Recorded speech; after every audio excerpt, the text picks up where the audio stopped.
All right, let's call to order the Sparks City Council Budget Workshop for Monday, December 8th with a roll call. Mayor Lawson. Here. Council members Abbott. Here. Vanderwell. Here. Anderson. Here. Bybee. Here. Rodriguez. Here. City Attorney Duncan. Here. City Manager Laufin. Here. We have a quorum, thank you. All right, let's pledge allegiance. Wes, will you lead us? Yes, please. Please put your hands over your heart. I pledge allegiance to the flag of the United States of America and to the republic for which it stands, one nation, under God, indivisible, with liberty and justice for all. Thank you.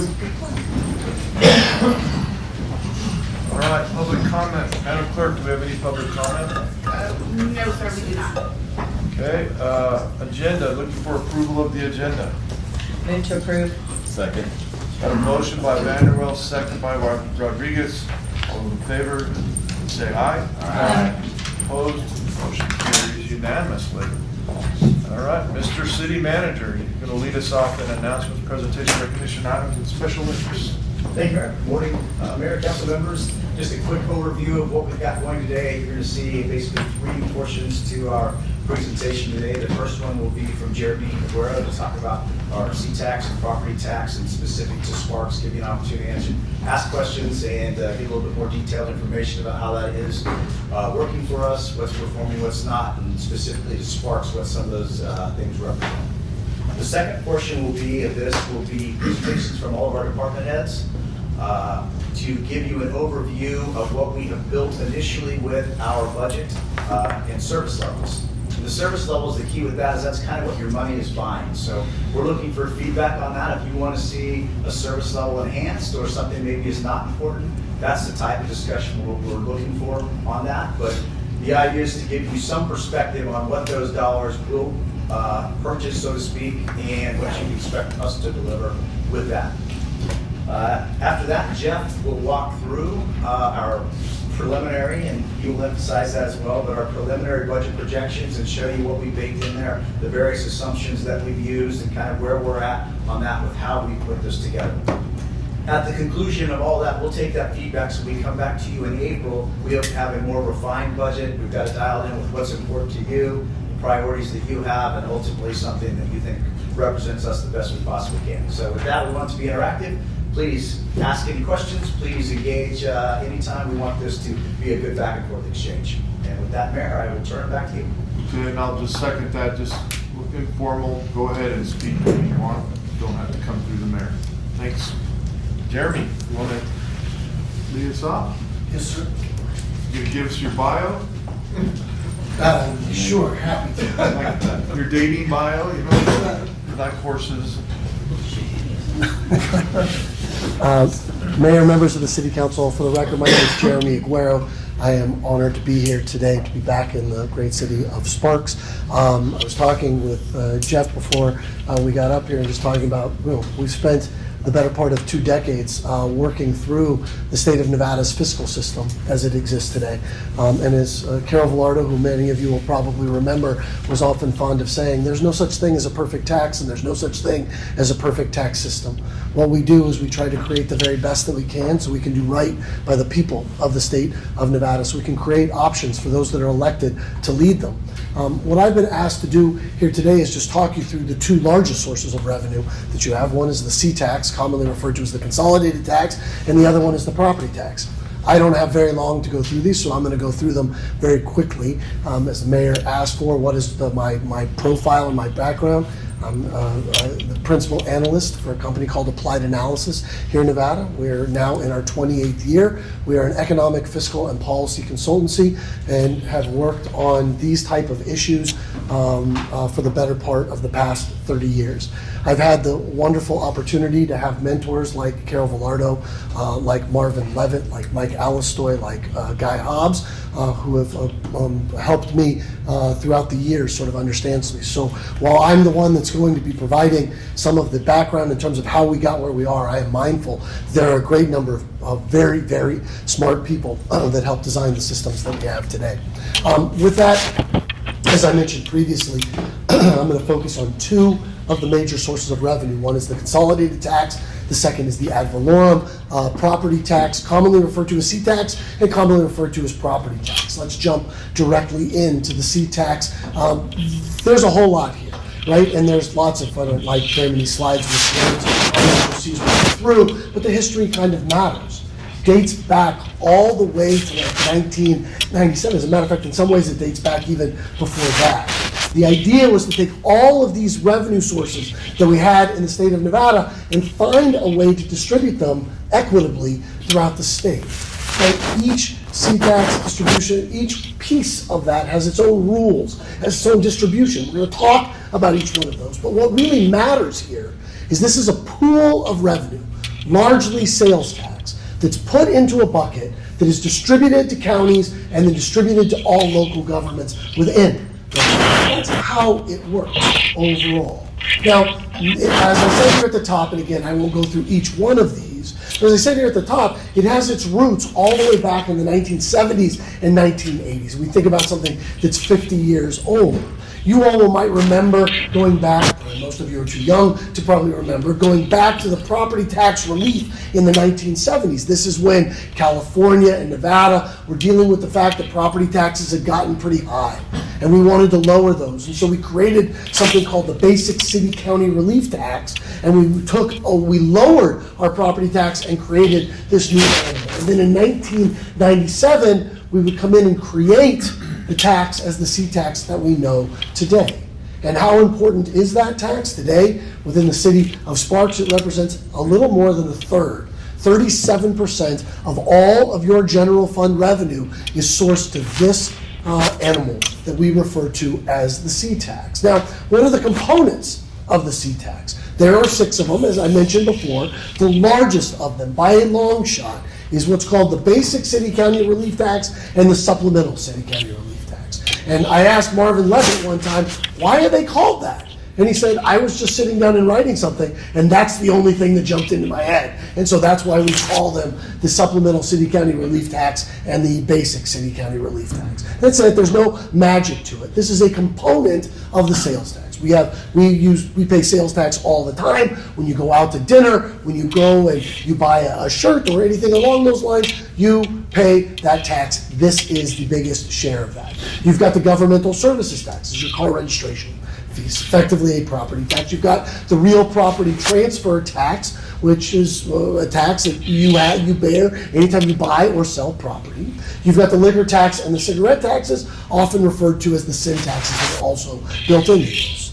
This is a huge source of revenue for the state of Nevada, this consolidated tax. In total, that is $2.2 billion overall that is sourced to that tax. Now, I'm sure as many people are saying, we don't get $2.2 billion. And I think it's also important for the public to understand, because I understand the city council and certainly your staff understands without any doubt that these are dollars that don't necessarily come to the city of Sparks, right? I think oftentimes people think, well, I just paid my property tax. You guys get all of that money. Or I just paid all of that sales tax. You guys get all that money. No, you don't. In the state of Nevada, it is distributed broadly across all governments at the state and local level. And while many don't really distinguish between the services that are provided at the state and the services that are provided at the local government level, it is very important to understand that it is only a fraction. And as a matter of fact, it is only a very small fraction of the money that is generated by the C-tax and then the property tax that we're going to talk about that actually inures to the benefit of the city of Sparks or local governments across the board. This is sales tax as a percentage of that, and I did want to just draw this to put it in just to make sure that we're all clear. Even though there are 6 major revenue sources that go into the C-tax, the sales tax represents in Washoe County about 84% across the totality of the state of Nevada, about 87% of those taxes. So while we think about things like liquor tax, and everybody likes to say, well, why don't we just increase the real property transfer tax or something along those lines? They are very small shares of that aggregate total. This is the ultimate sales tax allocation in Washoe County. It is 8.265, commonly we call it 8.27% overall. These are all of those taxes that go in to that amount. And of course, the state of Nevada has its basic amount. It goes to things like schools, including schools in the Washoe County School District. But there are many pieces and parts that go into that. When we're talking about the consolidated tax, we're only talking about 2.25% percentage points of that total amount that's going in. It's less than a third of the total amount of that. Now, there are other local options, things that go to schools, things that go to regional transportation, things that go to flood, all those type of things. Those are absolutely also baked in. But you will notice that on the top of that, you've got the state sales tax, that's a full 2%, and you've got the local school support tax, 2.6%. So 4.6 percentage points of that are inuring to the benefit of the state or the school district, which is effectively the ward of the state, right? And so when we're talking about this particular tax, and we're talking about C-tax, we're only talking about that BCCRT and that SCCRT. These are the ones. And the other piece that I suppose that I should also mention is that local government's control over this. We are what is referred to as a Dillon's rule state. And again, you all know this. I don't know how much the public knows it, but the local governments can only do what the state government says that they can do. It's the opposite of being home rule.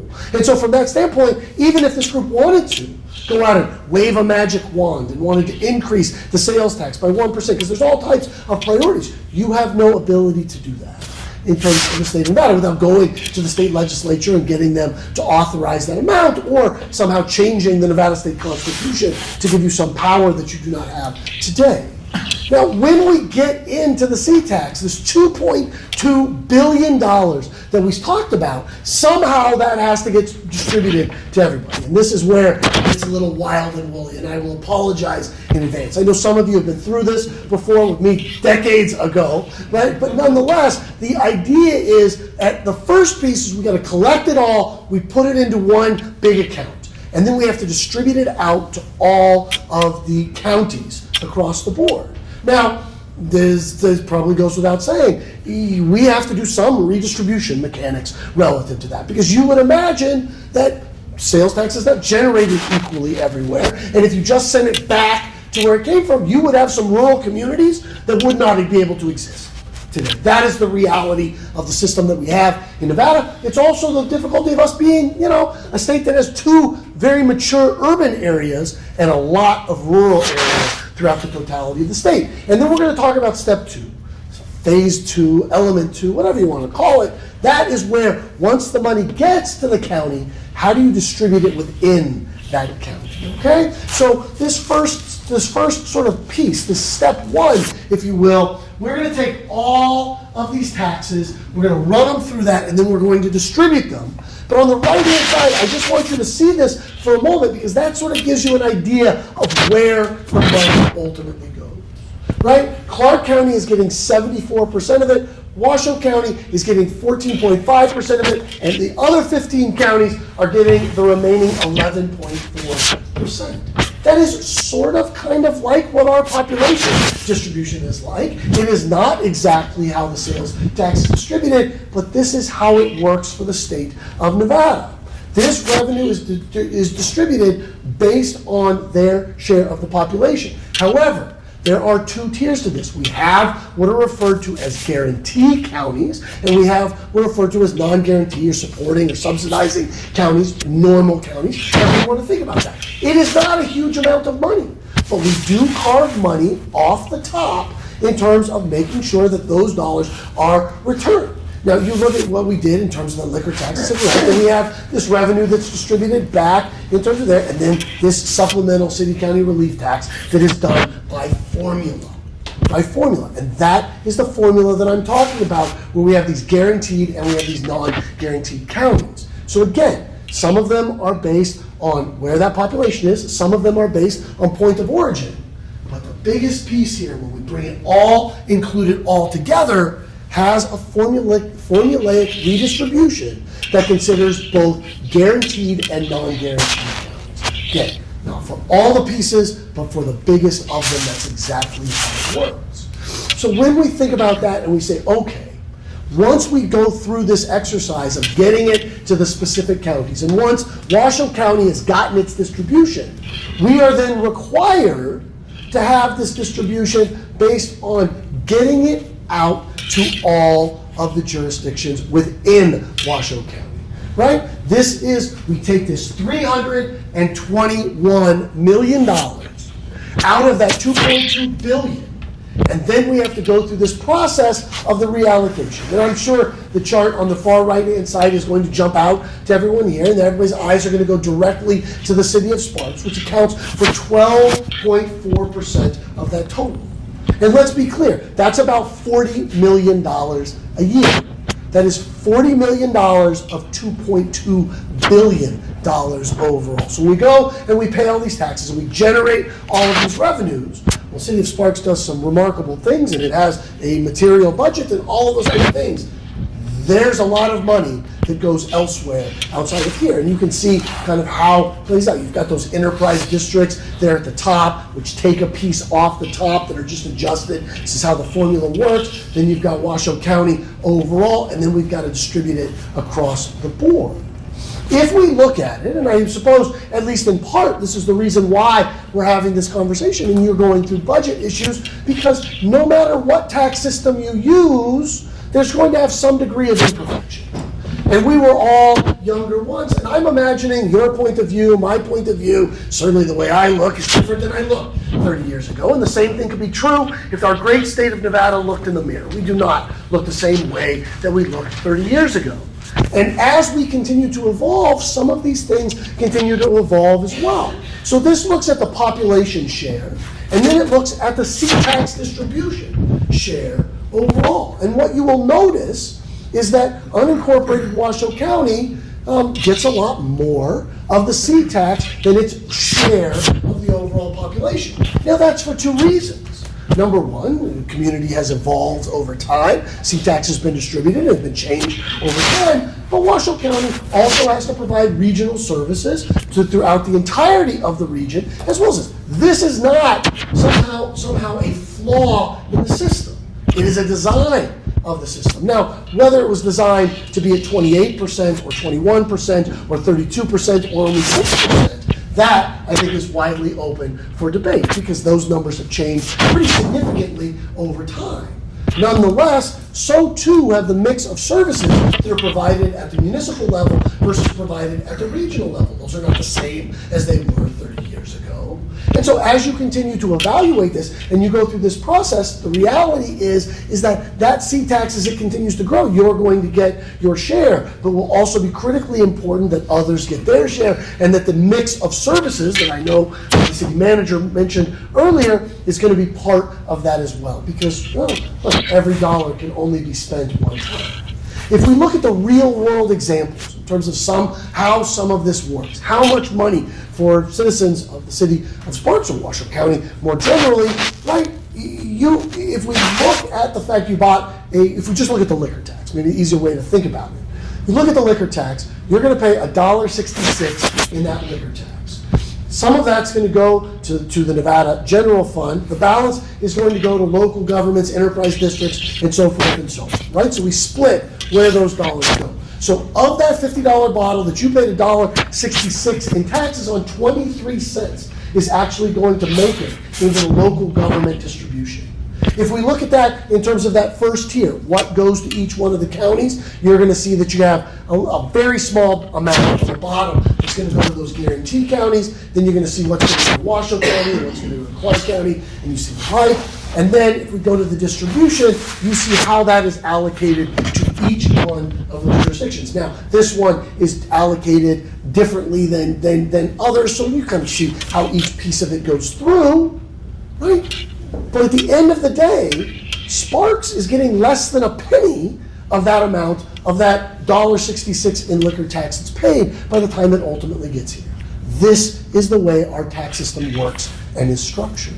We do the same thing that we do for cigarette tax. Obviously, cigarette tax have shown some signs of decreasing, but when we look at how that's actually distributed, what gets into the C-tax pool is $1 of the $18 that you pay on $80 of cigarettes, right? $1 makes it in. The step one distribution, again, this one, like the one we just looked at a moment ago, is allocated based on population. When we get to the step two, we're allocating it based on that formula. You get the idea.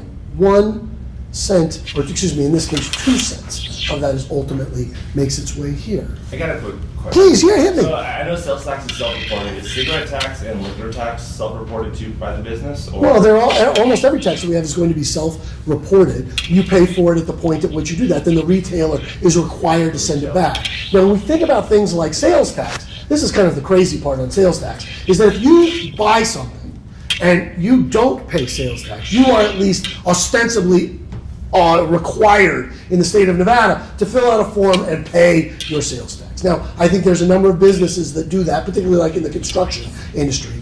I am yet to come across a citizen of the state of Nevada that said, I bought a toy for my grandchild. I don't think they charged me sales tax, so I filled out the form and I sent it in. I mean, that's just the reality. Now, as we sit here today, it is much different than it was before because many of the online facilitators, if we look at the distribution of that, now, because they have a physical presence in the state of Nevada in one way or the other, which is the test for whether they have to collect that tax or not, have that physical presence. When we go on things like Amazon or Target.com or Walmart.com, they're always collecting that tax and they have to remit.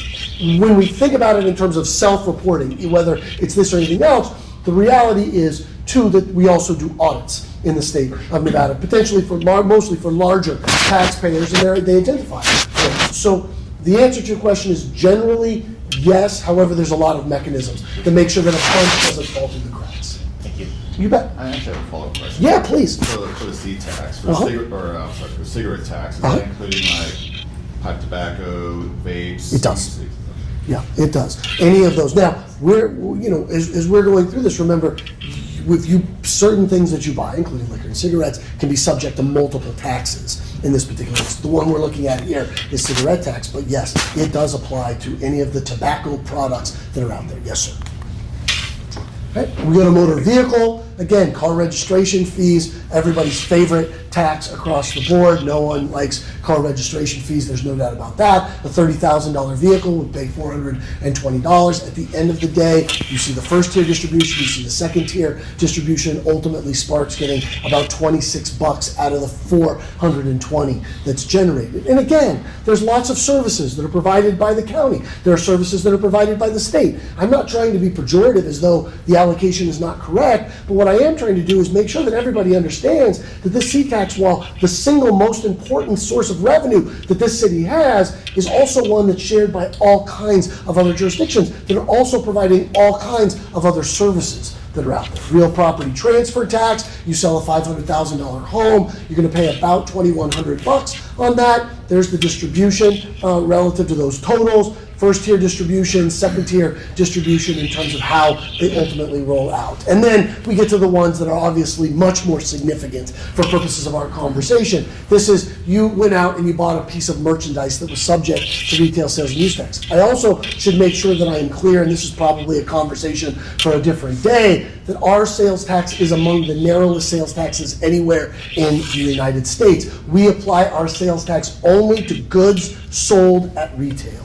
Right? So if it's a service, let me give you an example. Growing up, my grandmother was my best friend. We used to play Scrabble all the time, right? So we would have a Scrabble board, we'd play, you buy a Scrabble board, it's subject to retail sales and use tax in the state of Nevada.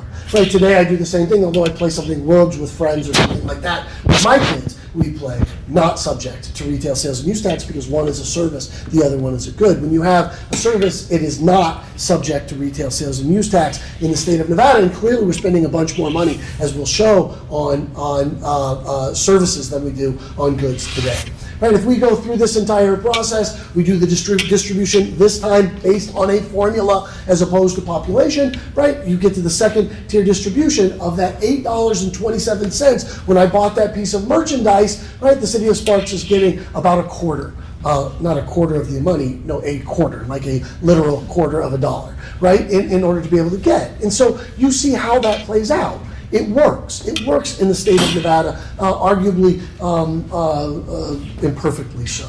All right, I've got 30 minutes to cover both property tax and C-tax. I think I got that in about 15 minutes. Jeff will let me know if I didn't. He'll like tell me, hey, speed up. All right, thank you, sir. So let me just pause there for a moment, because I cut a few things out, and I know you all may have a question or two, and maybe ask some, and that's fine, and I can jump into property tax and we go there. But Mayor, if it's appropriate, if there's questions and we want to pause, I'm happy to go through those. Yeah. Same thing. Yes, ma'am. So question on the distribution that Washoe County gets, Mhm. when I look at those percentage of population, and this formula was set up so long ago, has it ever been adjusted for population? has. And yeah, they provide other services, but that's a big disparity in the percentage of population and that then getting 50 is. or 51%. That seems to be inequitable to Reno and Sparks. Yes, compared to ma'am. What Washoe is getting. Thank you for the question. There have been times throughout history where adjustments have been made to the consolidated tax. Generally speaking, and I'm going to get overly complicated for just a second, but I promise you it'll matter. There's been this thing called the base, and there's been this thing called the excess. And there was time when the base got set, way long time ago, the base got set based on what everybody's property taxes were. Now you can imagine if we were to go all the way back to like the mid-1990s and imagine what the property tax base looked like in Sparks versus what the property tax base looked like in all of Washoe County, maybe it doesn't look exactly like that anymore. And I would argue that it very much does not look like that anymore. And so that started all the way back then when we kind of reset everything to kind of create this mechanism. And then we had this excess. And the way the excess worked in the original model, worked very well for a long period of time, was that everybody got their base and the base was adjusted a little bit. And then any new money that came in was considered excess and it got distributed using a separate formula. In 2013, all the local governments got together at the urging of some legislators and said, hey, look, we've got to find a way to fix this problem, right? Because that excess was so much larger than the base at that point, and then what else will happen is when the economy would go down, right, all that would come out of the excess, so that growing communities would get penalized as a result. In 2013, a revision was made to create more equity relative to that growth, as well as to allow the growth to be added to the base every year. This has benefited jurisdictions, including this one. Is it enough? That's really hard for me to be able to say. The second half of your question dealt specifically with what services are provided. And it is at least my experience, based on the last 30 years, that the services that governments were providing 30 years ago and the services that they are providing today are not the same services. And frankly, I think whether it's parks or police and fire protection, most residents, and I don't mean that to sound pejorative toward any residents, they don't know exactly what the difference is of a political or a jurisdictional boundary. What they know is my kid really likes to play at that park, or they know when I dial 911, I really need someone to show up because that really matters. So I think in some ways, some of those services have also been blurred as well. Okay, if there's no other questions, I'll jump in onto the property tax and sort of give you a little bit of a primer on that one as well. C-tax is wild, property tax is kind of equally wild. As Jeff and I were talking about before, I bear probably more responsibility than he does because I worked on some of those abatements going all the way back to 2005. I don't know that we ever imagined they'd still exist as we're standing here on the precipice of 2026, that some of the things that we've changed would still be here, but I guess some ways you reap what you sow. So that's it. So property tax is a levy on real estate, right? And I want to make sure that we're clear, and I know the city council probably knows this and has dealt with this forever, but there's a distinction between real property and personal property in the state of Nevada. We're largely talking about real property tax. We talk about property tax. Personal property has some other rules and some other nuances. These are things that are physically attached to the property. It's the land, it's the house, it's the office building, it's the hotel, it's the hospital that we're talking about.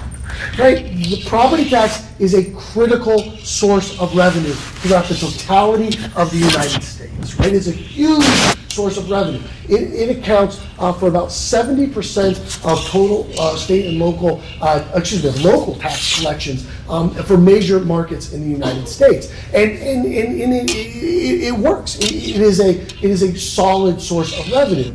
In the city of Sparks, it is also the second largest source of revenue that you have. $40 million is the C-tax that we talked about. Property taxes come in a close second at almost $37 million of the $110 million budget overall for FY 2025.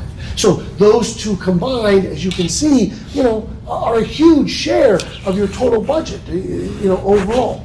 When we think about property tax collections, there's a number of components and parts, and I'm going to talk through some of the key ones and make sure that I keep it within my time. And there are so many questions about how do we make changes to it, or C-tax, how are we changing how we're spending, what have other states done? I'm happy to talk through each one of those, but I want to make sure that we at least go through the basic elements. And it starts with property value assessment. Right? We've got this thing called taxable value. In the state of Nevada, right, we tax land based on its full cash value, the market value, if you will, of the land, and we tax the improvements based on their replacement cost.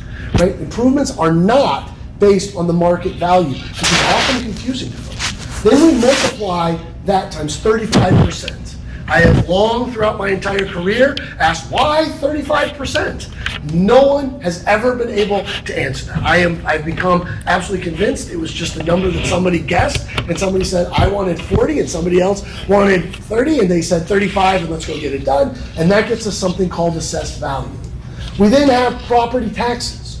We take that amount of that assessed value, and we multiply it times a tax rate. $3.66. Importantly, that is per $100 of value. So when people go through and they do all this math, I pay, this very high tax rate, or, it's on all this value. Everyone should take at least a breath relative to the fact that that tax rate already has a 35% reduction to that value and already is divided by 100. It is a relatively low tax rate. As a matter of fact, in the state of Nevada, we have among the lowest rates of property tax anywhere in the United States. And then we apply the tax abatements. These have existed since the 2025 legislative session. We take the total amount that someone would theoretically have to pay. We cap them at generally 3% for owner-occupied residential and 8% for everybody else. Generally, that is how it works, and this dramatically lowers people's property tax rates. Those are the steps. Now I'm going to dig into them overall. So let's start with this idea of property value and this concept of depreciation. We are, in the state of Nevada, 101 relative to the fact that we depreciate residential buildings. That is to say that when you buy a home, that home is depreciated by 1.5% every year for 50 years to a salvage value. Salvage value is a technical term, not that your house is like garbage or something along those lines, of 25%. Now, as you might imagine, right, from the city council standpoint, from the city's operational standpoint, the fact that you are lowering that value every year means that you are getting less taxes from that every year. Now, properties also go up in value. That's also very important, but it's an offset. And this is one that every analyst I've ever talked to in the state of Nevada, from Guy Hobbs to Marv Levitt to everybody that works on this, is always worried about two things. One, what happens when growth slows down? What happens, right? And, some communities, growth is good. Some communities growth is bad. Growth can be good and bad in every community, I suppose, but that's hard. What happens when that takes place? And number two is the reality that there is no relationship that anyone has ever been able to demonstrate that an older home demands fewer services. As a matter of fact, there's a fair argument to be made that older homes actually demand more services, and we'll talk about that more as we go. That depreciation factor is very material in the state of Nevada, right? By the time your house is 50 years old, by the time your house is 20 years old, you are getting a 20% factor. And what is important is that this stays with the property, not the person who bought it. So when you sell your home, it doesn't reset. But when you buy a home, you buy it at this lower depreciated tax rate, which means that two people with the exact same value, assessed value on their home, they're very different tax burdens as a result of that. And if we look at how much that different tax burden can be, right? We look at it in sort of year zero there, right? This guy over here. I bought a home that's got a replacement value for that physical structure of $400,000. That taxable value, that first year, is $400,000. Now, I just increased that value of that home by a modest 3% per year. Just allowed it to grow by 3% for 50 years overall. And you'll notice, we get to the far right-hand side of our chart, as amazingly as the magic of compounding interest is, that $400,000 home is actually worth $1.8 million overall. And by the time we get all the way over there, its taxable value is only $440,000. We've essentially eliminated the cost increases that we realize for those taxpayers, while, of course, jurisdictions like this one, the cost of providing services certainly does not follow the similar trend. We could have an entire day just to talk about this slide, and I think it is so important as you're thinking about your planning going forward. This is assessed value by property type in Northern Nevada, and it is a really important chart. We love to use it, we love to talk about it, but I would like to just look at the city of Sparks' mix of residential versus the mix of uses versus other jurisdictions throughout. The reality is that property taxes are generated by all types of property. Services are generated by all types of property. And if we look here at the way that those are ultimately structured, the fact that the city of Sparks has single-family residential that's almost 80% of its taxable value means that you are bearing a substantially higher share of the service burden for the region. Somebody goes and works somewhere else, they come here to live. And that's great because the quality of life is wonderful and they can raise a family and their American dream, their Nevada dream lives here. I think all of that is great. And I'm not here to suggest that it's wrong by any stretch of the imagination. But what I would suggest to you is that the ability to provide services to an office building or an industrial complex, or a hospital, or a hotel is very different than it is to a household like mine or like yours, right? And that is what you are seeing here. Commercial is relatively modest. Industrial is relatively modest. This is, again, and I say this respectfully, more of a bedroom community that is housing where a lot of people want to live, and that is driving a substantial service cost. If we look at the properties by age, and this also, I think, is important from the standpoint that the city of Sparks has 47% of the properties that are located here that are 30 years of age or older, right? So they are depreciating and will continue to depreciate because we think about that back end as something of a cliff. Now, this doesn't mean that you're different than other areas. It's just the reality of being a maturing community overall.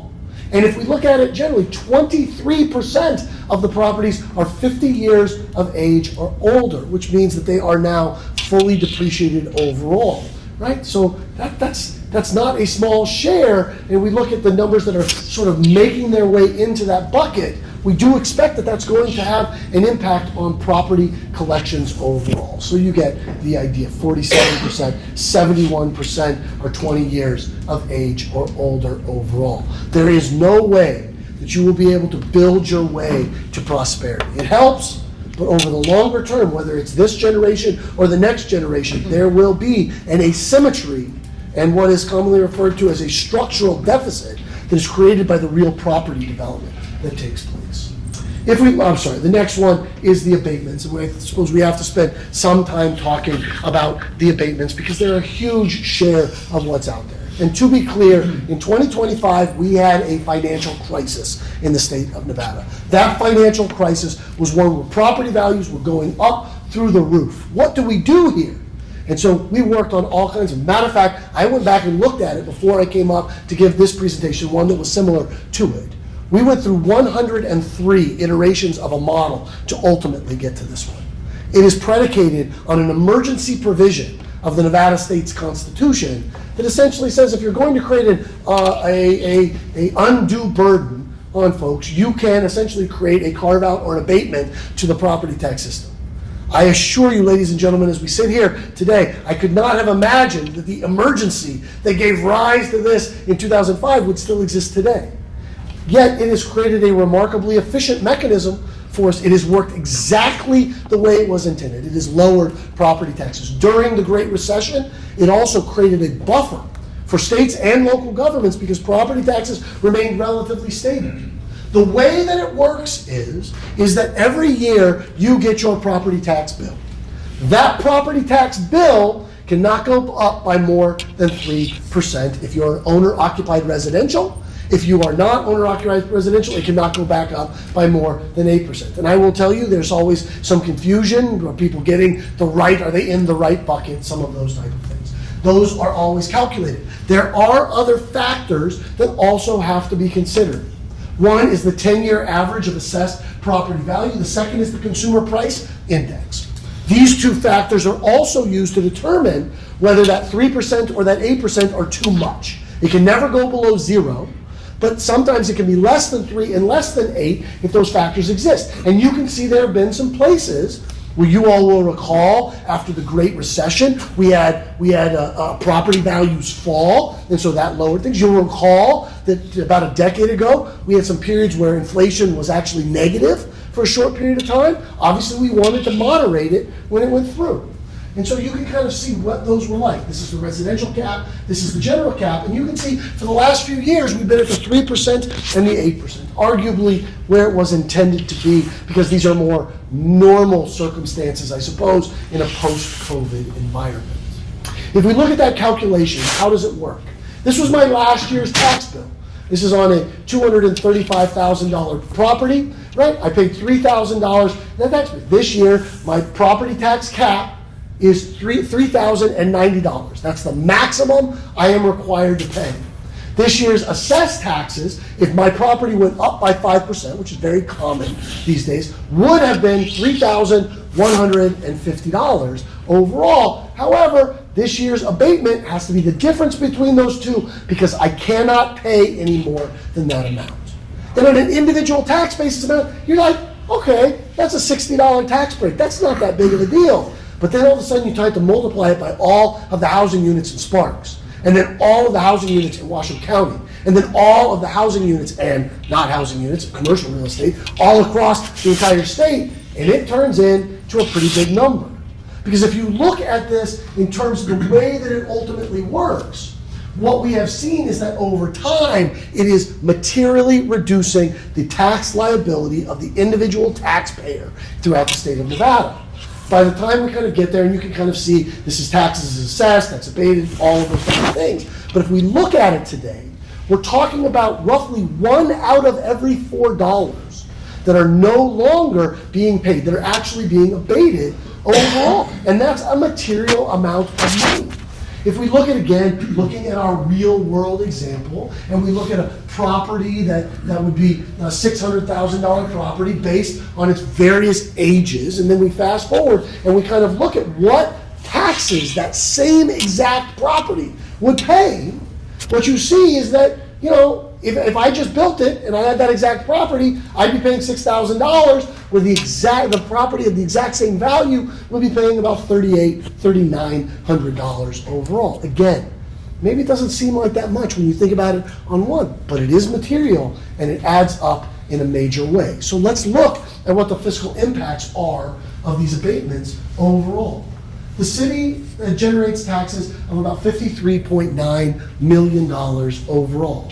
It abates $12.2 million, and then the net taxes is about $42 million overall. You get the idea. Now that's $12 million that prior to 2025, taxpayers, whether they're residential or commercial, everybody else would pay. And I'm not here, I don't want to suggest for a moment that I'm suggesting that you should wave a magic wand and make it go away. I imagine there are a number of services that this community could utilize those dollars for.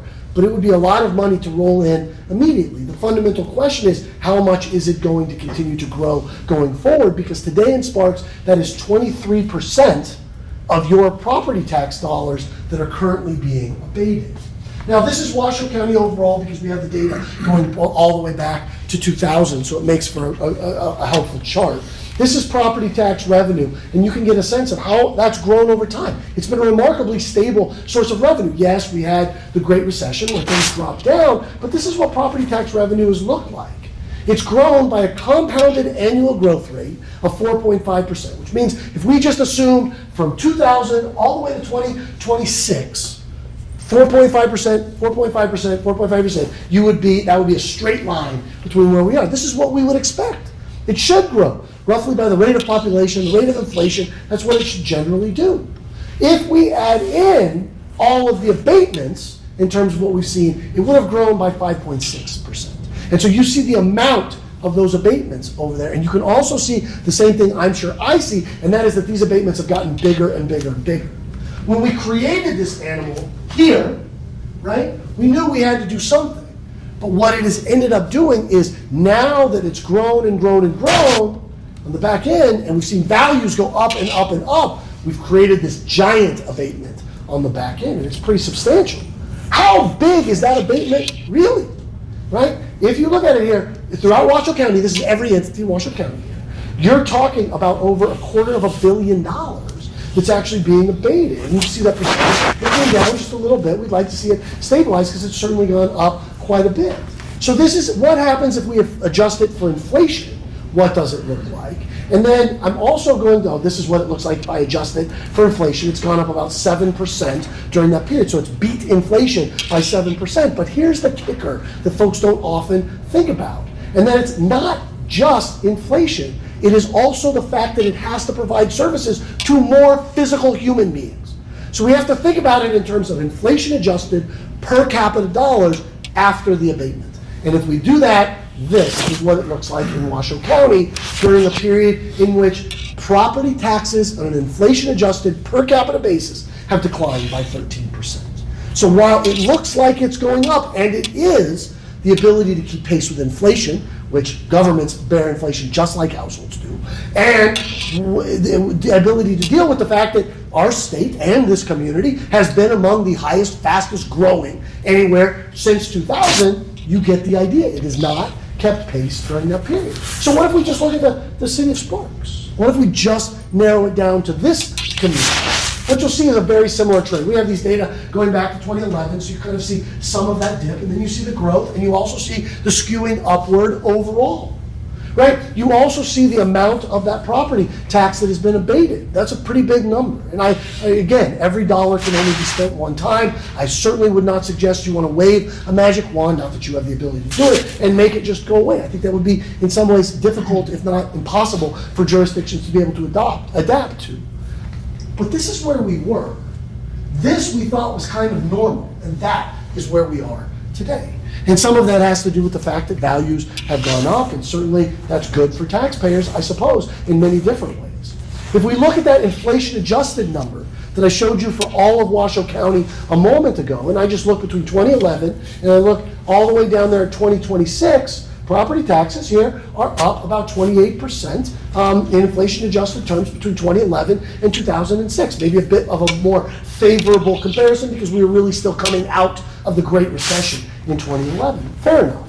So let's do the exact same thing, but look at it on a per capita basis. In this way, you have almost the exact same amount of revenue, no increases with all of the growth and all the things that you've seen during that same period. And if we were to roll it back all the way to 2000 or to 2005, we started this process, I am almost certain this number would be negative for you overall.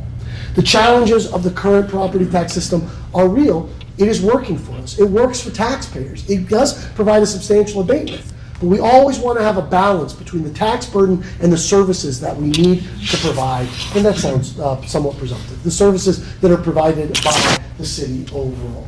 There are all kinds of challenges that exist. The depreciation factor, the amount of the abatements, how can they grow over time? How do we allow those to happen? And what we have seen is in legislative session after legislative session after legislative session, local governments and others have come before the legislature and say, hey, we need to start thinking about this. We need to start having a conversation about this. And your team has always been instrumental throughout the totality of that process. But over time, as the state, I'm going to perhaps end my presentation where I began, and that is the idea that our tax system is showing signs of aging. We don't look like we did in 2025. We don't look like we did in 1997. We don't look like we looked in 2023. Heck, we don't even look like we looked in 2019, to be perfectly honest with you. The realities of our tax system need to match the realities of our state and local governments, and so that's going to take some changes over time. There have been discussion about reset on sale. There have been discussion about consolidated tax, and is it, balanced the way it should be? Do we need to kind of revisit it? And to be clear, no one wants to hurt anyone. I think everybody believes that whether you're rural or whether you're urban, whether you're a regional service provider or a municipal service provider, whether you're a state government or a local government, having enough money to provide the services that are needed is always difficult. Nobody is like, just so flush with cash, but that balance does matter. There have been some discussion of amending the state's constitution. You may have heard of some of the Assembly or Senate current resolutions that were designed to try and do that, even some talk of putting it on the ballot in terms of a voter initiative. But again, at the local government level, there is very little capacity, ability to be able to make any changes, particularly when you're approaching at the cap. And in addition to that, even if you were today to have all kinds of, say, hey, you can raise property taxes by $1, it would generate almost no money in the city of Sparks because those abatements will kick in, and my property taxes as a citizen here, if I were to live here, can only increase by 3% per year. So if you increase that, you don't get it. So with what comes next, I would suggest that we have some difficult questions in front of the state of Nevada in terms of how we find this balance, about how we make these changes.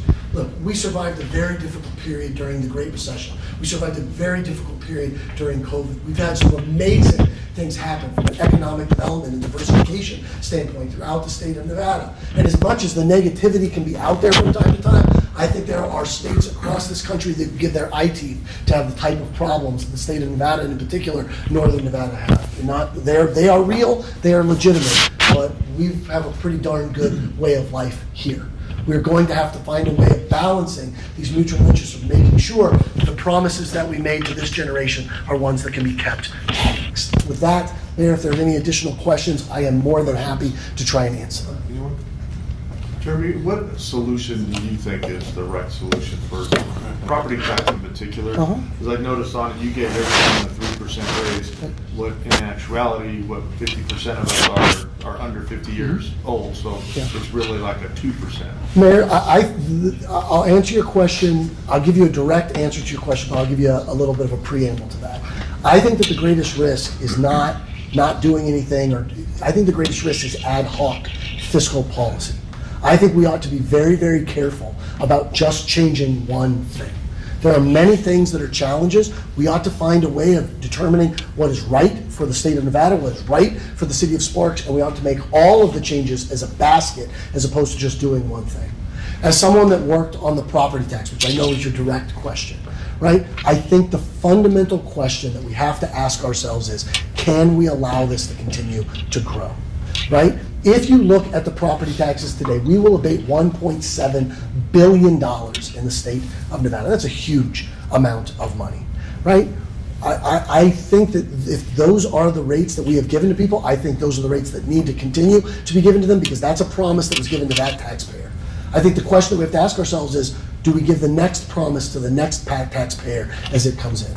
I think there is a fundamental question in terms of what if somebody owns property that doesn't even live in the state of Nevada? What if they don't even live in the United States? Why in the world are we giving them a property tax abatement? And to be clear, there are things called the Dormant Commerce Clause and other United States constitutional issues that mean that we can't just be willy-nilly about applying. We can't tax somebody out of state more than we tax someone in state. But that seems like a fair question to me in terms of why we're giving away a tax abatement to people who don't even live in the state of Nevada. That would be the first place I would go. In addition to that, I think $1.7 billion could potentially be enough. And maybe just saying we're not going to give the next abatement so it gets to $2 billion or $3 billion or $4 billion overall. Having some degree of management so that property values cannot get out of check. I think the reason for it mattered.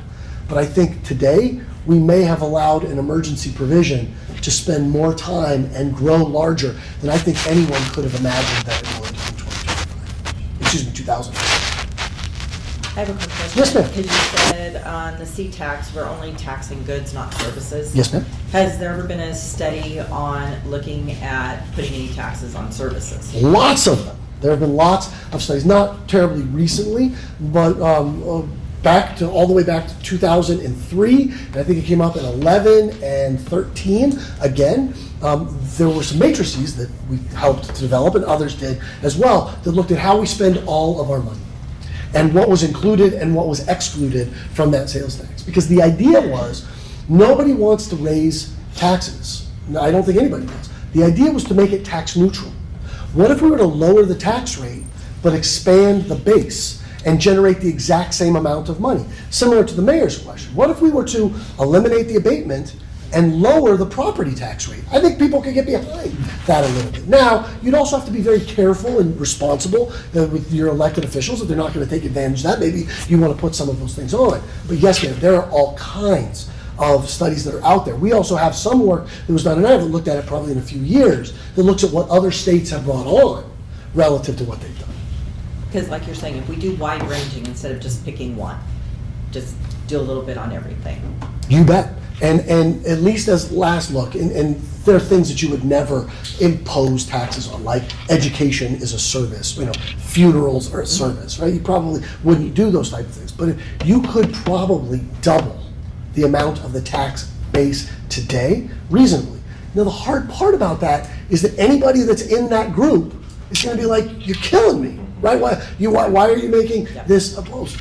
So some of that, maybe there's a phasing in. The way that we originally did it, and I think this was 2013, the way we originally did it was to create a committee, and that committee would identify in $10 million chunks. $10 billion? I don't remember. It was in chunks. So it wouldn't be abusive. But what you do is over 20, 30, 40 years, you gradually expand that and gradually lower that tax rate so that as those things came on, you would have, because some of them are just low-hanging fruit, right, that are out there. The other part is there are also both explicit and implicit exemptions to our tax system. In the state of Nevada, for example, if you go out to eat, it is subject to tax. If you buy groceries to eat at home, it is not. And that was very intentional from the standpoint that we want to tax visitors more so than we want to tax residents of Nevada. It's worked out very well for us, and that with due respect to all of our visitors who we love to have throughout the entirety of the state of Nevada. So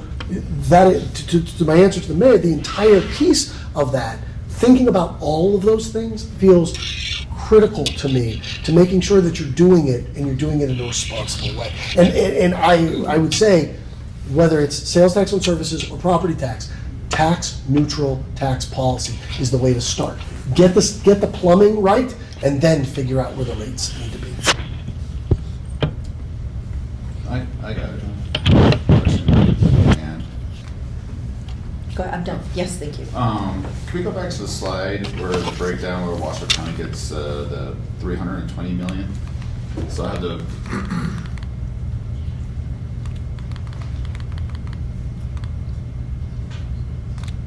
I've been patient.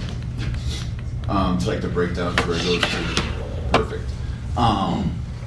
So I'm the freshman here. Yes, sir. So I'm just kind of wondering, how is county getting the 50%? I know you said they have some services that they provide throughout the region, which I understand they get.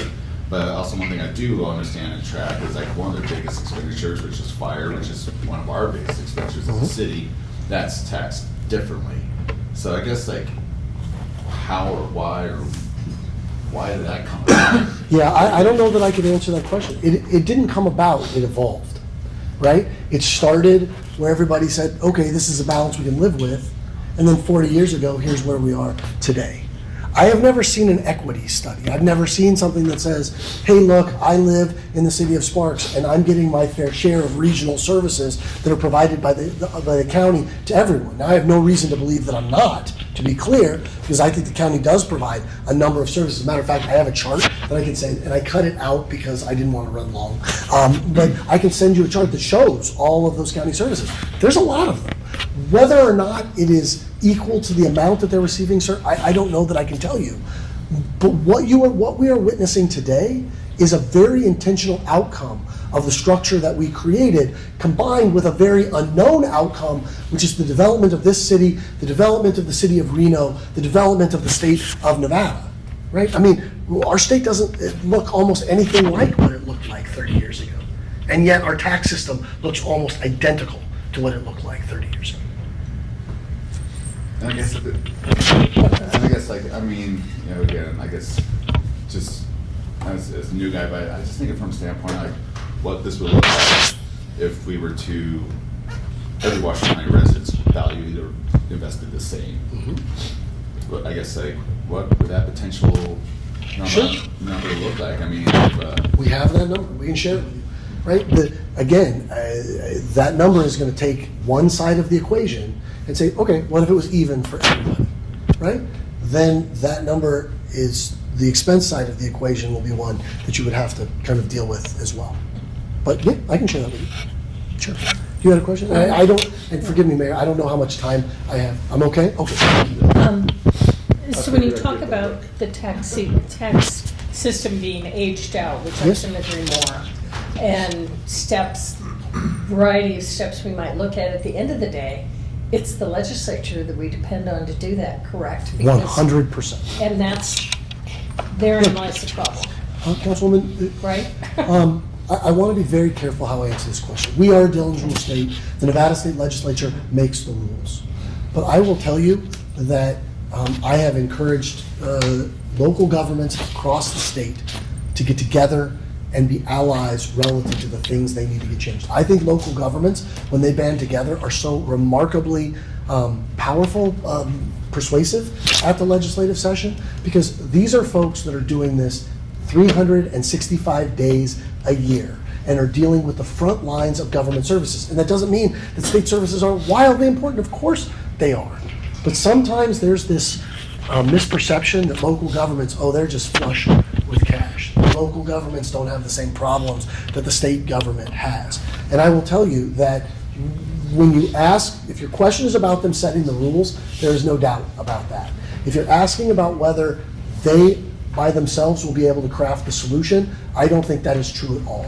I think the solution has to come from local governments finding out what the 90% of things that they can agree on is, and going to the legislature and saying, this is an imperative relative to us having the ability to deliver the type of services, police and fire protection, parks, roads, all the things that you all do at the local government level, broadly defined. That is going to be a collective of local governments that are going to make that happen. And that makes sense through Nevada League of Cities, through Yes. NACO. You bet. We're in a consortium with the larger cities that we lobby down there together Yeah. to make our voice bigger. So all those entities working together to go to the legislature, that makes sense. Okay, thank you. You're welcome. I got one. There was a slide, I think you mentioned about the residential abatement, which I know we're one of the only states that abate the residential side, or was that commercial? No, it's residential. Residential. There are some that also do commercial, but we do it as well. We do We both. are one of one. We are the only state in the United States that depreciates residential property. And obviously, residential property is a huge share of the aggregate total. It's kind of weird. I knew that, I wasn't sure about the commercial. Yeah. That's the new fact. Yeah, it's a great question. So you're from the state of Nevada. I- What's the odds of this property tax getting changed? It depends on the timeline, sir. If you're asking me about during our lifetime, I think it is inevitable. If you're asking me during the next 10 years, I would say it's a really, really good chance. And if you're asking me during the next 2 legislative sessions, I think we got a fighting chance to see it. Unfortunately, Mayor, I think that the hard part about all of this is that sometimes we have a tendency to take on big problems when it's a crisis. And the fundamental question would be, will it become enough of a crisis again to motivate that type of action? And it's not always that way, but it's commonly that way.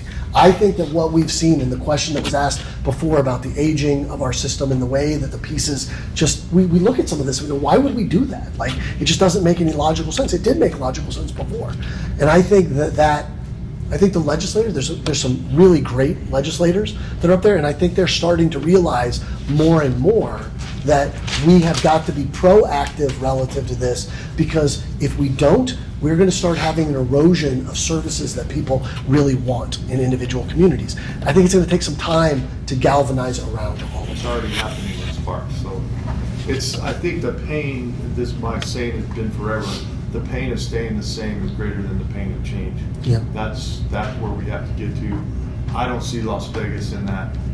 You know, 4 sources of revenue for the Metro Police. We have no sources. Yeah, I will tell you that I have had some very similar conversation with your colleagues down south, and I think they have very serious concerns about how this is all playing out. Look,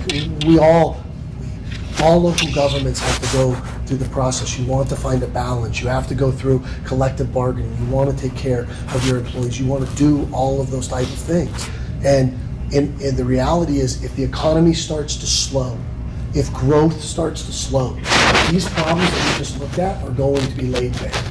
We have had the benefit of being a fast-growing state for 100 years. And look, I think that there's a fair debate that's going to happen here. There's a fair debate that's going to happen down south of how much growth is too much growth, maybe for different reasons. But if you have economic development and diversification in absence of fiscal development and diversification, we are going to have a very big problem in the state of Nevada. So I don't know exactly what's going to motivate it, but I'm glad that the conversation's happening here. And I would suggest to you, the conversation's happening in other local governments as well, because they're on the front lines.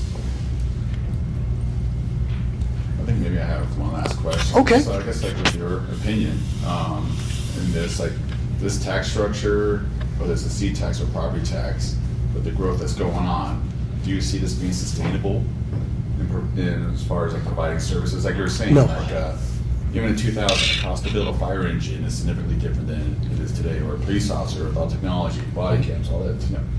Is this sustainable? No, sir, it is not. We are in the state of Nevada, and this is not a Sparks answer, because I have not spent the time to go through it. And the reality is, you have some of the best folks in the state relative to managing the city and thinking about finances. They would never allow you to get into a position where you're going to have some type of negative fund balance, right? You wouldn't do that. You would make cuts first.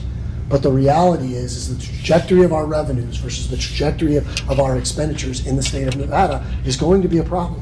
I also think that we have a real demographic issue that we have to deal with, right? We have this big divide between the baby boomers generally and that generation that have generated a whole lot of money, and a younger generation that is aging in, that I think is struggling with employment. I think sometimes we forget that things like inflation is a regressionary tax on younger people.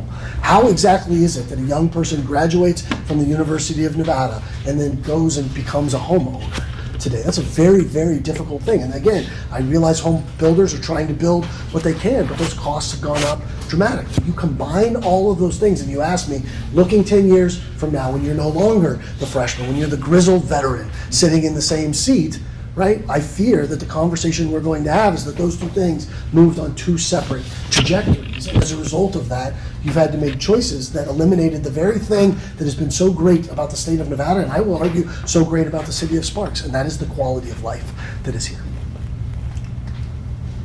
Okay, anyone else? Thank you. Thank you, Mayor. It's always great to be here. Thank you, City Council. Appreciate it. You want to take 5 minutes? All right, take 5 minutes. Recording. And we're going to jump in here now to our department head presentations on the service levels that we've initially baked into our proposed, or what will be our proposed fiscal year 27 budget. With that, we'll have the chiefs lead it off and get started. Good morning.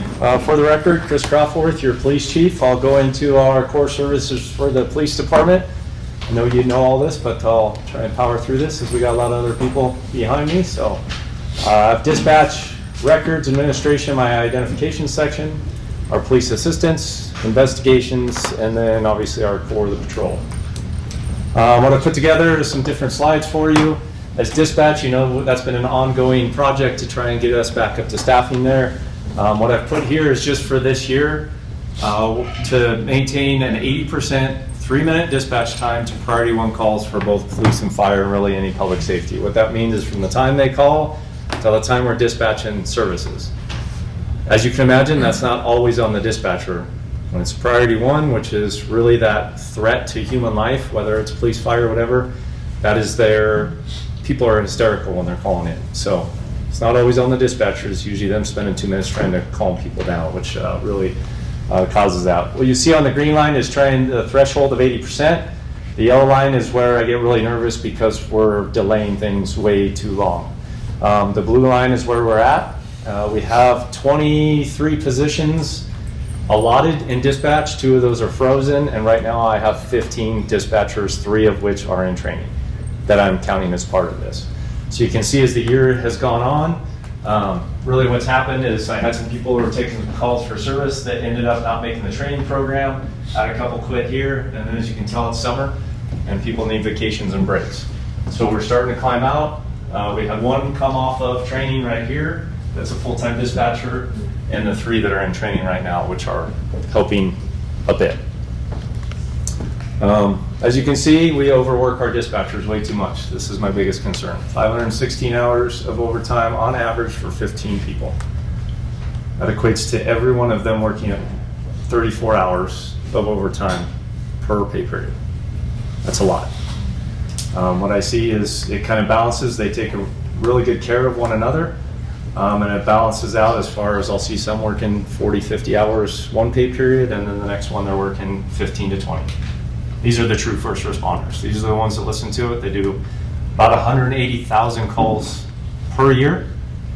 When police and fire together do about 100,000. So there's 80,000 calls a year that they deal with that don't make it to calls for us.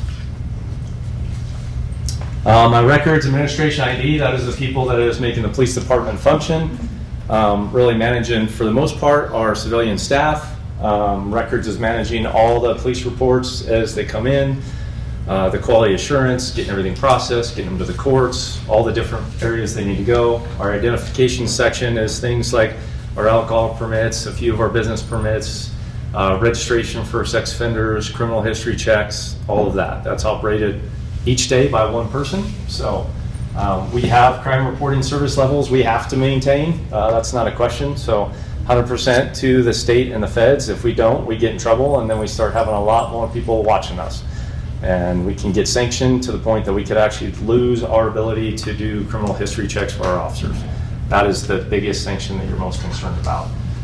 We try and stay with fingerprinting backgrounds and the registrations we complete within a 30-day request. Everything is a scheduled time that they can do nowadays.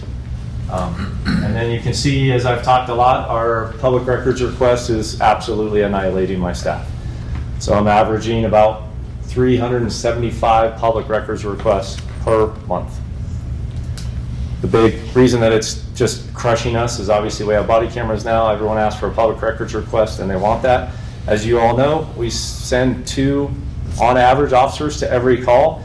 For every hour of footage is an hour of one of my 3 evidence technicians watching that video and removing all the things that are mandated by state law. So what I'm seeing for the most part is these are media requests asking for large volumes. The biggest example I've given recently, we had a new request of all traffic accidents within our city for a 2-week period in September.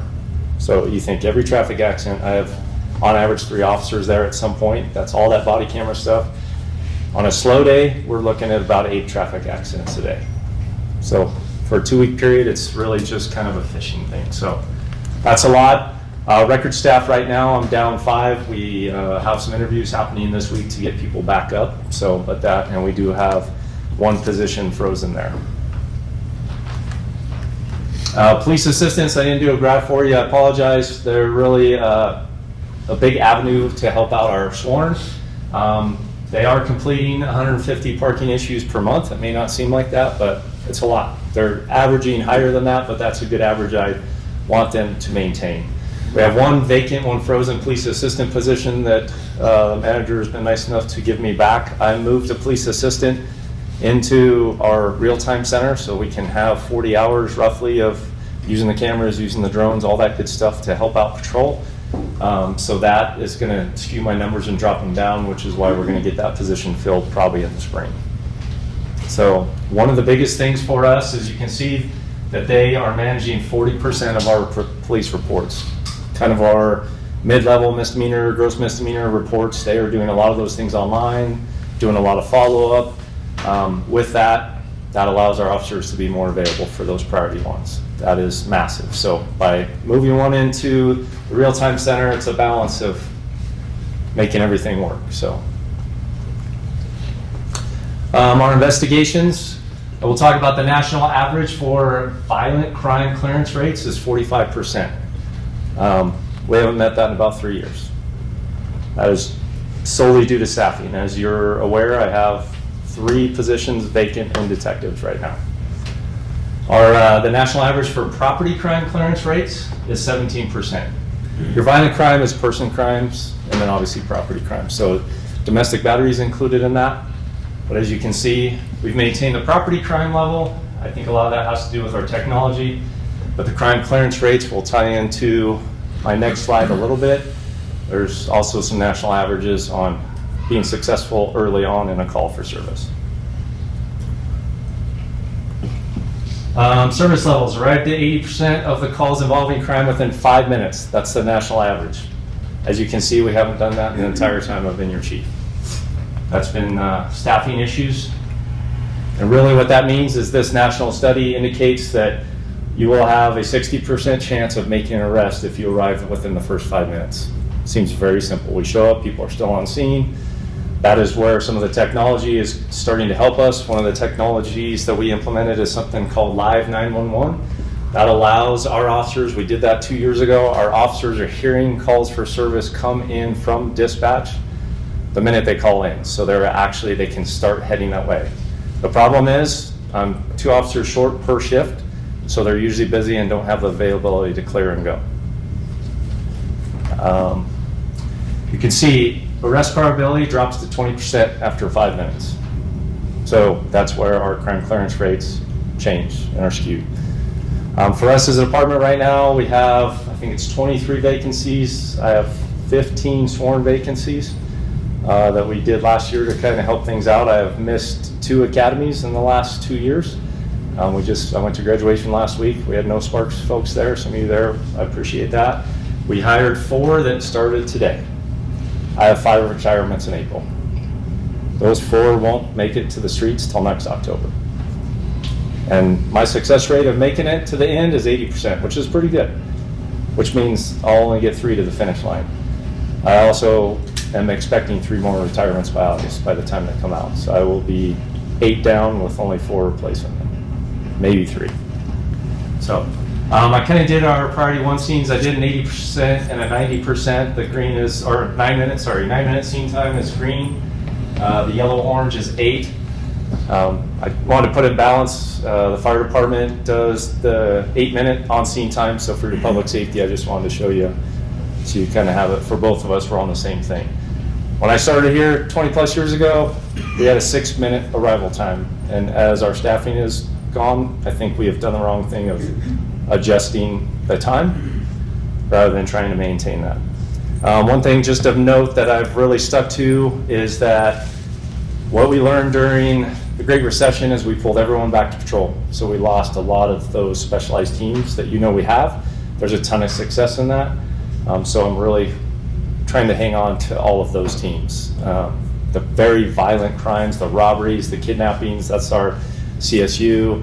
We have people doing the children's crime, then heat. That's like 1 in each. I've got 1 in each, but that gives us a lot farther and better advantages when we get through investigations. And one of the examples I want to give you is obviously when I took over as your chief, we restarted the traffic unit. We were averaging 20 fatalities a year in the city. We're down under 10. I still like to get that lower. Obviously there's a lot of complaints, but it just shows the success of those units. And we just started the Fuse team, which I told you about, the follow-up team. And we're seeing dramatic changes in arrests happening. So they even got me out on 1 last week. So, but with that, I think that is most of what I had. Happy to answer any questions. Sir. In the past, I had asked about volunteers. I've heard other agencies are using volunteers and it's saving them in the $100,000 range. Can you refresh my memory as to why we've chosen to go away from, on the most part, going away from volunteers versus like using the the assistance instead? We have 12 volunteers right now, and really the big hard part is the other agencies have a full-time employee to help manage them. We don't have that. We just had a lady that retired from CHP who is a volunteer who is kind of going into running that for us. Really what changed is the majority of ours were well over 70 years old, and when COVID hit, I sent them home and because I was terrified for them, and they never came back. So that's really where it is. We still have them. They are absolutely critical for us in Record right now. Most of them don't want to go out and do things, so we are doing what we can to rebuild that. But really, most of those, the Sheriff's Office and Reno Police both have one, if not two people dedicated to their volunteer program. And so we're actively looking for volunteers, it's just we're not seeing very many of them. Yes, I have 6 in backgrounds right now. Okay, great, thank you. Yeah. Sir? I can't remember if I asked this a year ago or not, but has there been would there be any potential benefit to like a reserve program? We did that in 2015, and we hired every one of them within 6 months. So, but that is something I've been kind of contemplating, especially with the number of retirees from multiple agencies we have in Spanish Springs. So we just haven't got to get the staffing where I can get someone dedicated to that. We tried it once.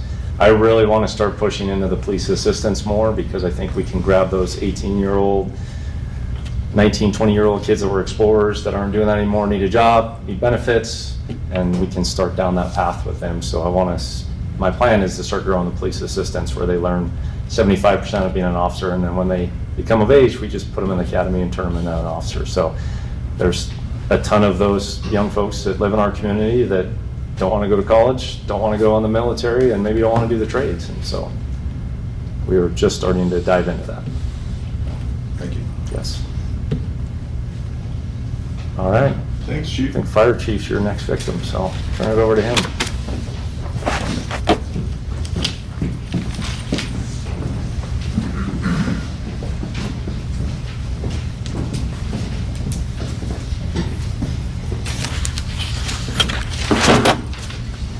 Mayor and Council, for the record, Walt White, Fire Chief, City of Sparks.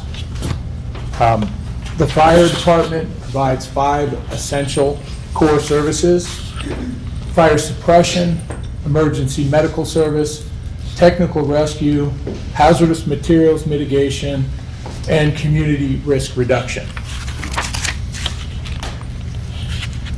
The other way.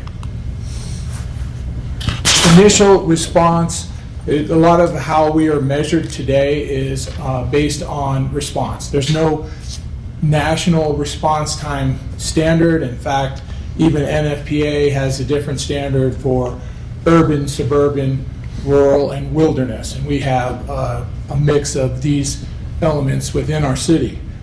But we have a response time standard adopted of 8 minutes. Initial response for service level, first arriving company on scene within 8 minutes, 90% of the time. We broke it down by month.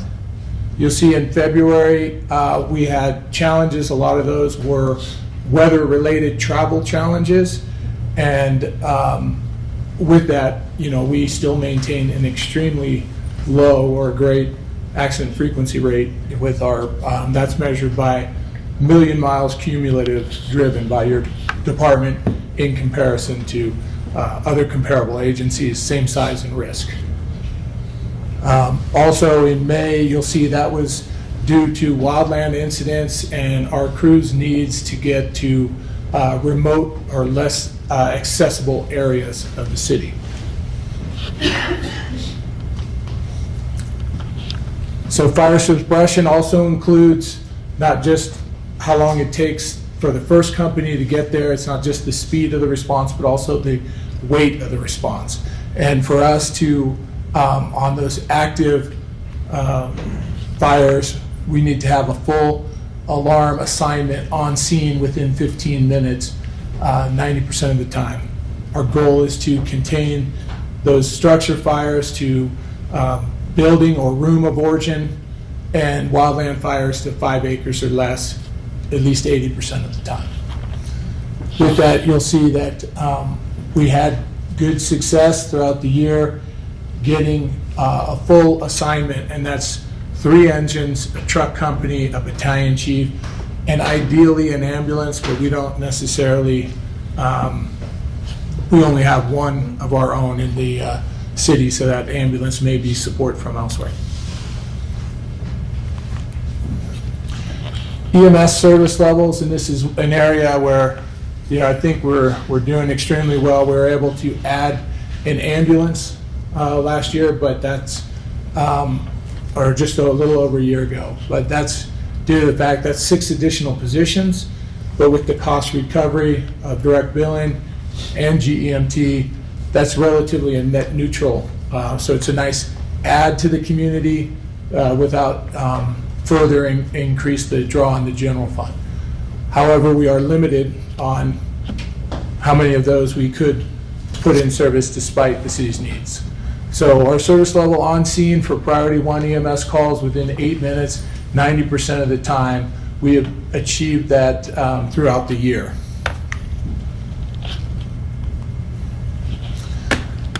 Another area of service is our technical rescue or hazardous materials mitigation. Our technical rescue includes auto extrication, low and high angle, rope rescue, swift and still water rescue, heavy lifting, confined space, and tower rescues. We maintain a full roster on our tech team and our wet team of 21 trained personnel that are required to 100% complete the continuing educations and the compliance requirements of OSHA. And we have 28 technical rescue calls a year. We had a very significant one this last year, a crush injury where a big rig came off the blocks onto a victim. Our crews, with the rapid response and the rapid deployment of airbags and cribbing, I'm proud to say that that person has not only received a prognosis of long-term survivability, but it looks like able to save their limbs that were pinned underneath this big rig as well. So, our hazardous materials team, we're part of a regional triad with Sparks, Reno, and Truckee Meadows Fire Protection District. So we have 118 regional hazmat technicians. You have hazmat awareness, operational, technician, and specialist levels. Each one, their training requirements go up. So we have 110 technicians, 17 of those are from the Sparks Fire Department. We require 100% compliance of the continuing education and OSHA, which includes not only a written proficiency exam, but also performance in a fully encapsulated suit going through a rodeo of obstacles where you need to close and shut valves and contain hazardous materials. We had 231 hazardous condition calls last year, and one of them included compressed natural gas truck where our crews, the regional crews responded and applied their training not to extinguish the venting gas, allow that to vent, and reduce the damage and the potential chance of explosion. And that's a direct result of the level of training that we provide our personnel. So our Community Risk Reduction Division. Now, this is an area where we're trying to be proactive and reduce, but also serve our community. Plan review services. Initial comments in 10 business days, 90% of the time. We're currently at 63% in 10 business days, roughly 95% within 15 business days. We have one full-time plan reviewer. We also have some search protection agreements in order to try and meet those standards.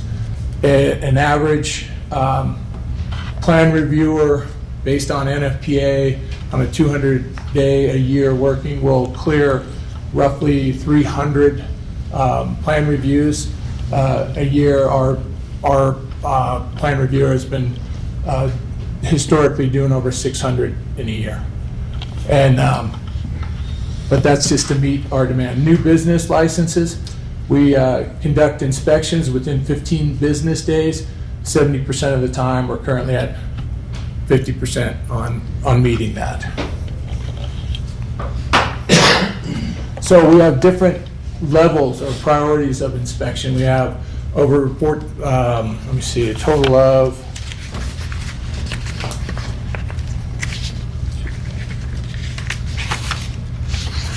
1,457 inspections. These are existing buildings, so this is in the general fund portion.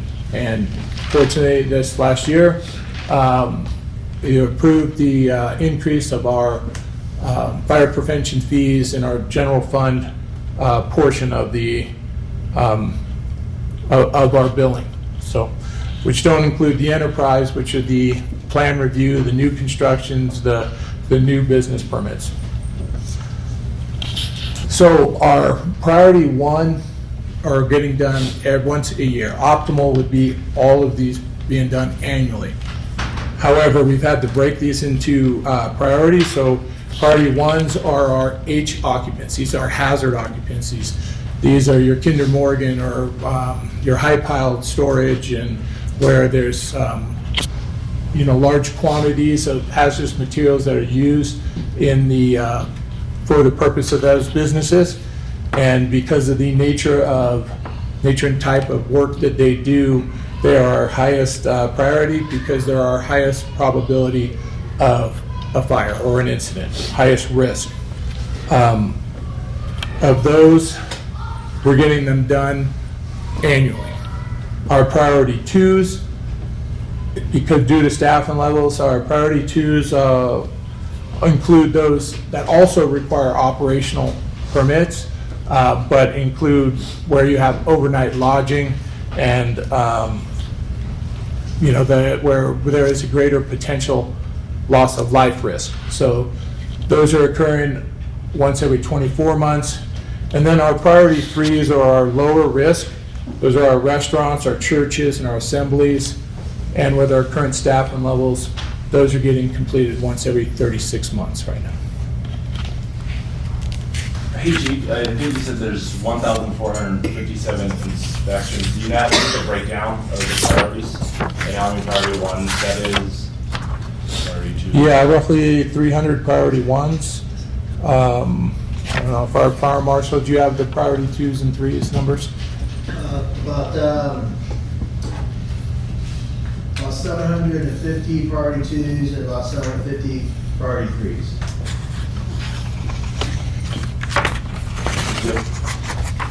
Okay. Chief, if I may, real quick. So the 1,400 inspections, to make sure I understood this correctly, so is that being funded out of general funds? Yes, those that are the existing buildings, and the plan reviews and new permits, and those are out of the enterprise fund.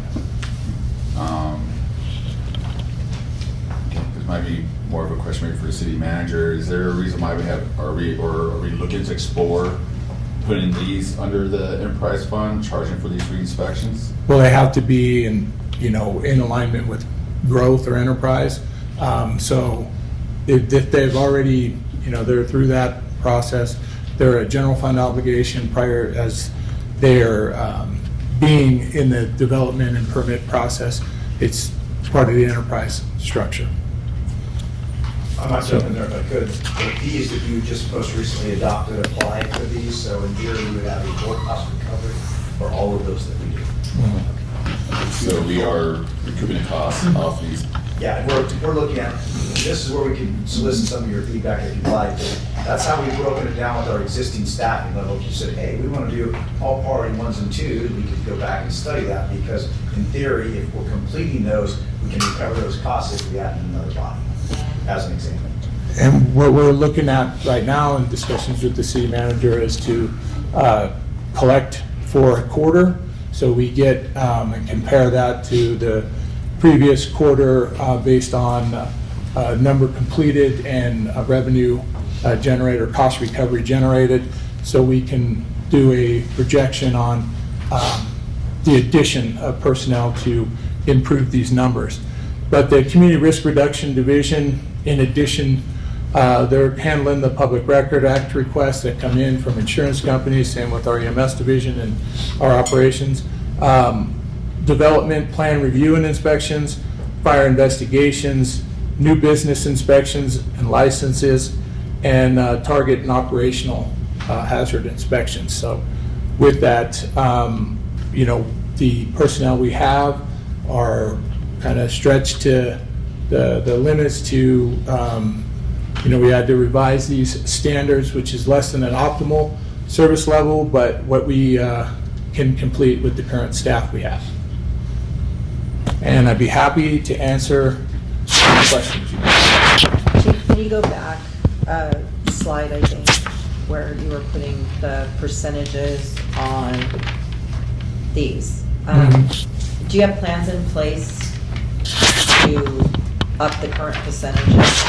Yes, we're exploring a search protection agreement with Reno Fire when it comes to plan reviews. We have 2 other providers of those services, but then there's costs associated with subbing those out.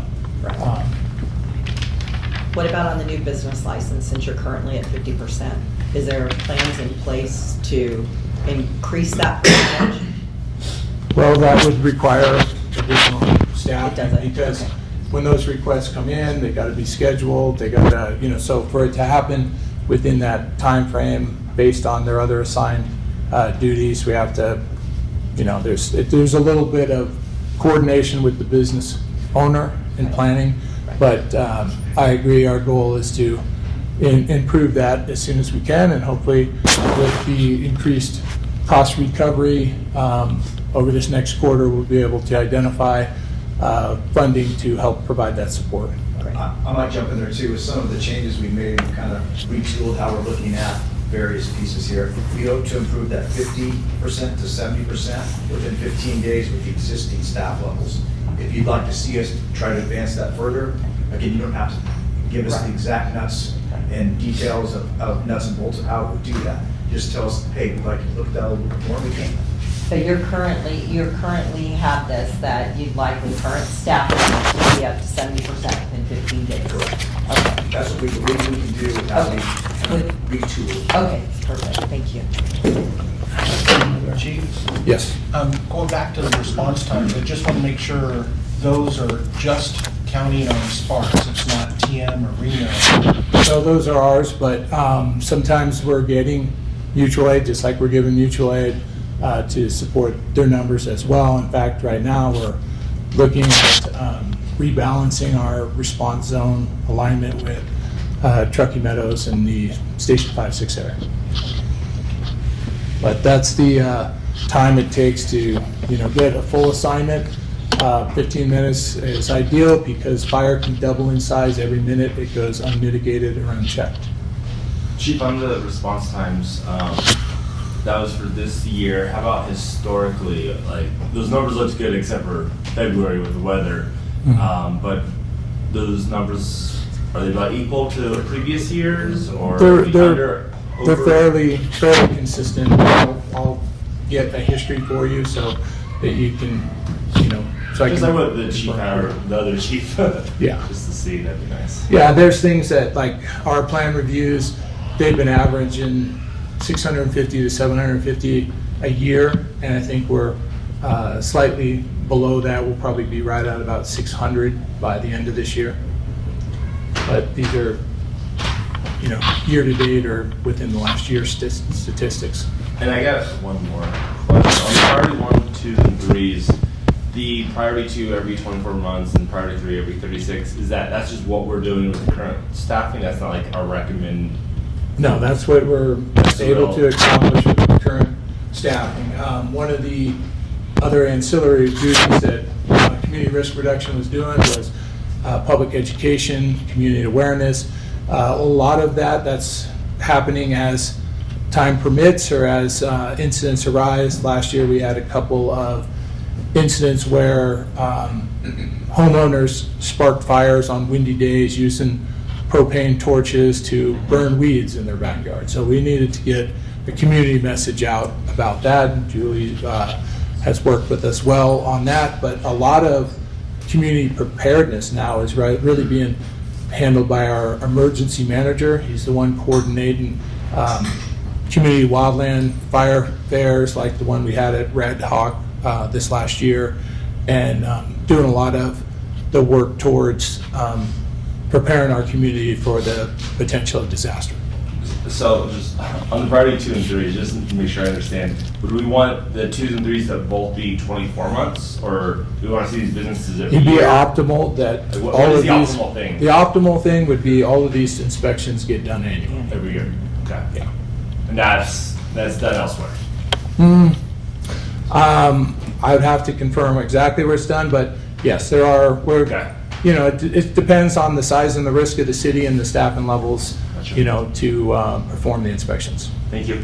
Now, there's some other options we may be, considering some of the, some company level inspections, but we really just do not have the personnel and the time to complete all of those annually, which would be optimal. Gotcha. Thank you. No problem. Chief, out of the 6,000 or roughly business licenses we have, how many are priority 1? Oh, business licenses? No, they're all, plan reviews, business licenses, that's all considered pretty much a priority 1 for us. That's just the time frame in which we can get them When we completed. do our inspections, you said priority 1s every year. Priority 1s are those 300 of our most hazardous types of occupancies. Yeah.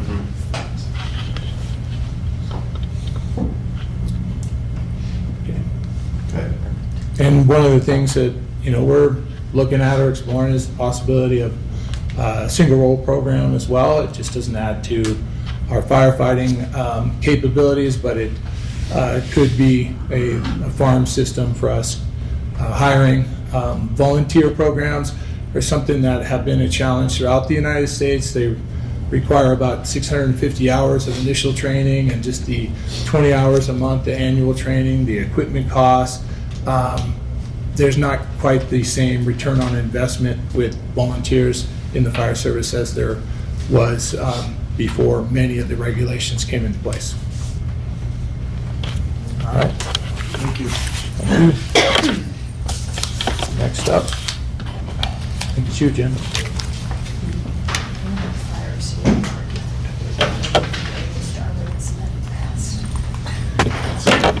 Right?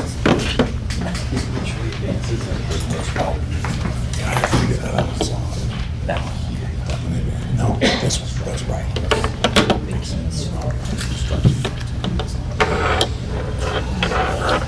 Good morning. Core services for Community Services Department. Planning, building, engineering, public works, and to an extent redevelopment.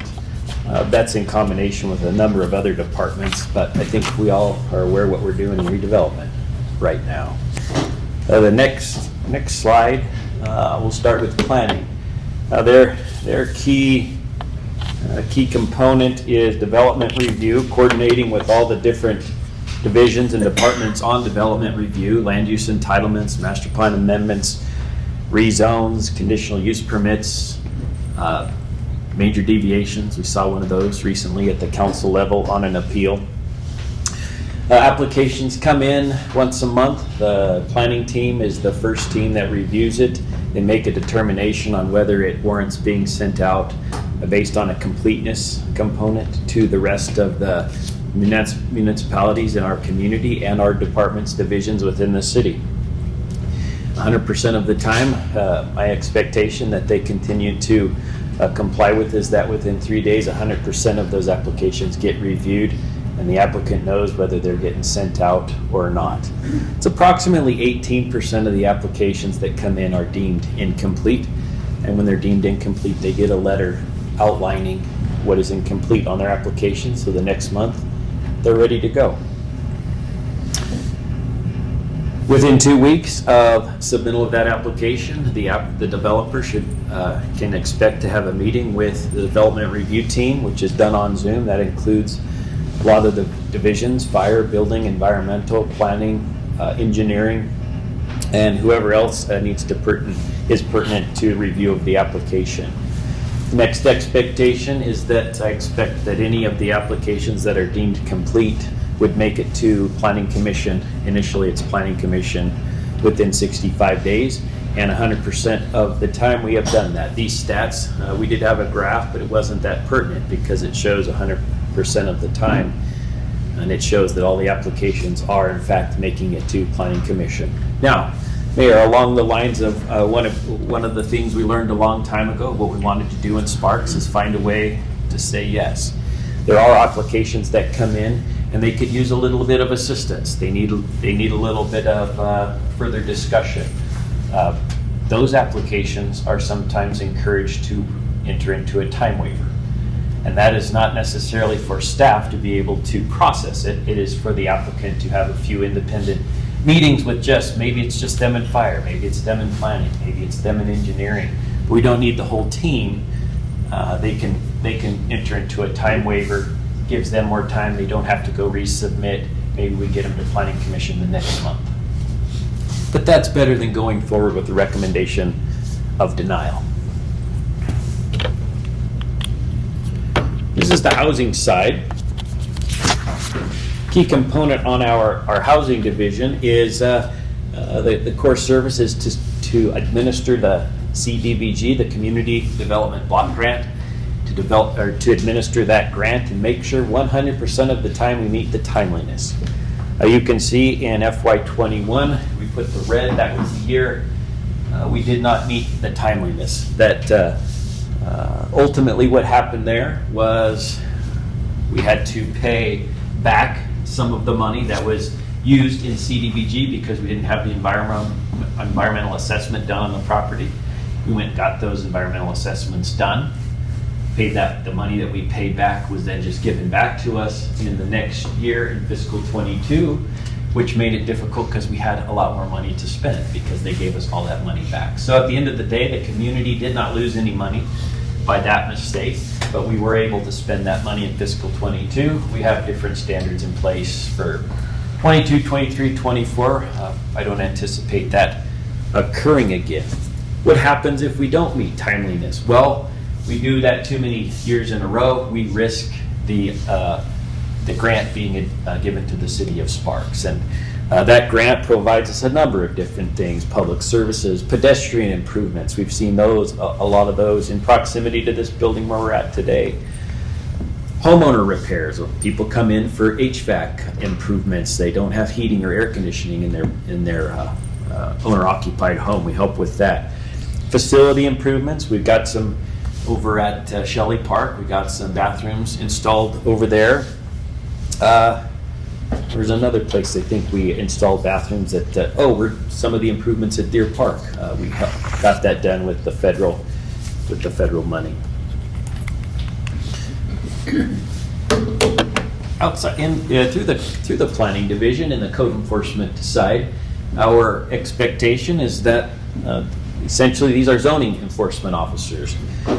Those conditions that our city council here makes at a city council meeting, the developer shall limit construction hours, limit operation hours to this. They shouldn't have deliveries between these times. They should install trees on the west side of the property to mitigate the impacts of noise with the residential that's right next to it. Councilmember Biden, we were just talking about the mini warehouse that the citizens were concerned with and how those mitigation components came in.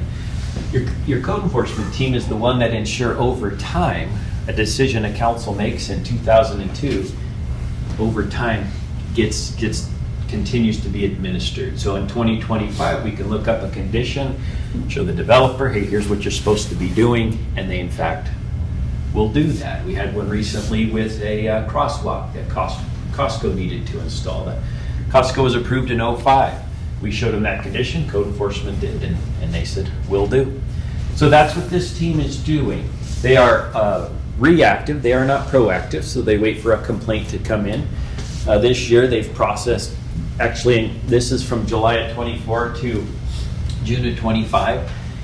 That's where our stats are up to date, and essentially year over year. They processed just under 600 cases in this amount of time. My expectation is that 75% of the time, once they initiate a case, they send the courtesy notice, Do they get response? Yes, no, sometimes it's no. Ultimately, they will record on the property, record the violation, then they will send a citation, then they'll send another citation, and then a third. Years ago, when I came into code enforcement, I found that they would just continue to fine every 10 days at $500. We had a case that had $80,000 in fines, and they'd been working on it for 7.5 years. And I thought that's where we define insanity, doing the same thing over and over. So fantastic work with Wes and his team. We collaborated on a better approach on this. We used the tools available to us in the municipal codes. We record the notice of violation on the property, and then we turn it over to the attorney's office and they help us prosecute on the case.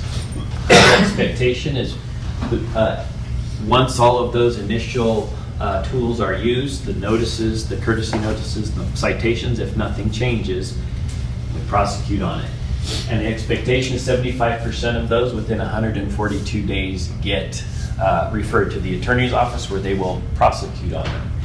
This used to be 100 days, with 75% of the cases would be referred to the attorney's office in 100 days. The impacts to the staffing in the attorney's office has affected code enforcement. The reduction of the employee in code enforcement also impacted the going from 100 to 142. The frozen position of the code enforcement supervisor also impacted this. And then lastly, the unfilled planning manager position that oversees, used to oversee the code enforcement supervisor that oversaw it, as well as the office specialist. So they used to have 5-6 people, now there's 2, and they're still at 75% in 142 days. So still processing those cases.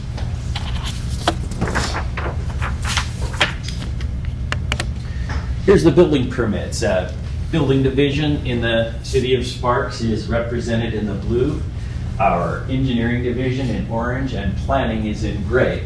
And those are all divisions that are represented in the community services division. My expectation is that they complete all of their building permit review within 10 days. That's 10 business days. 10 business days, 90% of the time. Now, you can see right here, this is 90%, so they are meeting it this month here. That was lower for building. Was a month where the plans examiner took a couple weeks of annual leave. But you can still, they still met that expectation over 90%. And you can see nearly 100% of the time they are at reviewing those building permits within 10 days. That doesn't mean they're approved. That means that the applicant that submitted has all of their comments within 10 days so that they can get back and get those building permits issued.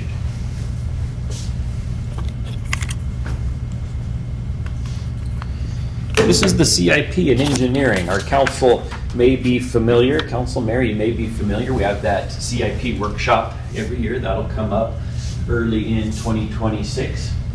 Our expectation on the capital improvements program is that we will spend 85% or more of the budgeted CIP. The CIP goes across all of the departments at the City of Sparks. It has to do with buildings, it has to do with our IT program, it has to do with roads, paths, traffic signals, signs, sewer, storm drain, our parks, our fleet, and I'm sure there's others that I'm not thinking of listing. Why 85% of or more of what is budgeted? Why is that the standard? As a boiler go out at Alf, that was not in our CIP. That was unexpected, if you will, emergency, controlled emergency. We have to come in, we have to go fix that boiler. That reallocates the staff to go work on this infrastructure so we can get it back open. Now, that took weeks of time and a number of staff members, and it also included capital costs. So ultimately that delays what they were working on. Hey, we're over here, now we're over here. And we have those running a city of this size, an organization. We have unexpected maintenance issues. When I first we were practicing this, I talked the unexpected maintenance issues. Casey Menzer said, I don't know what you're talking about, Jim. If you look at the yellow, why did we not meet our goal of 85%? We were close, but why did we not meet the goal? in fiscal 2022. And the reason why is the staff really struggled at that time with getting parts for things. Coming out of COVID, we all remember the ships sitting out off the Long Beach coast, and we knew parts were out there, we couldn't get to them. That really inhibited the team from getting things done that year. Just that availability of parts. Here's our roads. Our pavement condition index. Our goal between 71 and 85. We're doing okay on that. It's a little hard to see, but this is 68 here. Oh, maybe you can see this one, but currently we're at about 80. Concern though is that this is trending down. So our concern is, of course, has been funding. This is road funding. This council here is trying to ensure we're allocating appropriate amount of money. Manager Dion and Finance Director Kronk have been working on ensuring we get some allocations into the CIP to maintain this infrastructure. Generally, when you're looking at maintenance of a road, preservation of a road, slurry seal, those kinds of things that really maintain the longevity of a street, you're looking at between $1 and $3 a square foot. And that depends on what mechanism you're putting in place, but $1 to $3 a square foot. If you let that road go beyond preventative maintenance, that you come in and are no longer able to maintain it, and it has to be rehabilitated or reconstructed, you're looking at about $14.50 a square foot to rehabilitate that road. So you can see a wise investment, if it's possible, is to ensure that those roads are being maintained rather than having to come back and rehabilitate them. The roads would simply drive away from you over time if you're not able to maintain them. Jim, Yes. is there like a national standard or anything like that, or is just the 71 to 85 what we as Sparks has determined to be the right level? And I don't know exactly, but I will speculate, and then I will follow up Councilmember Anderson with the correct answer. But I believe it's a combination of both. We've picked what works for Sparks, but also it's very well grounded. And if you let it get too low, then you're rehabilitating the road because you can't use those preventative maintenance mechanisms anymore. So I believe that our goal of the 71 is probably a nationally or internationally adopted number of what if you let it get below that, you're no longer doing preventative, you're doing rehabilitation on it. Have we heard a little bit earlier in our first presentation about the fiscal cliff in regard to roads. At what point do we get there where we can't even keep up with the road deterioration in comparison to our revenues? I have not. I don't know if any of my predecessors have or if someone else has. But that would that would be an appropriate task. Is at what point are we no longer able to maintain them? So through Dion, I think that might be a good assignment for Dion.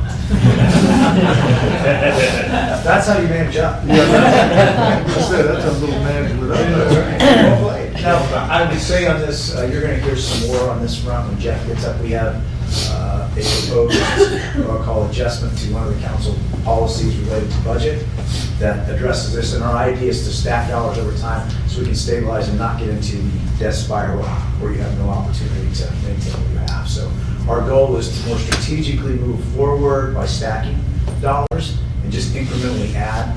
So you'll see a proposal when Jeff gets up here. He'll talk to a little bit more. We can dive in a little bit deeper about what that looks like and how we perhaps look at it going forward. Okay. Jim, on Yes. that chart. Yes.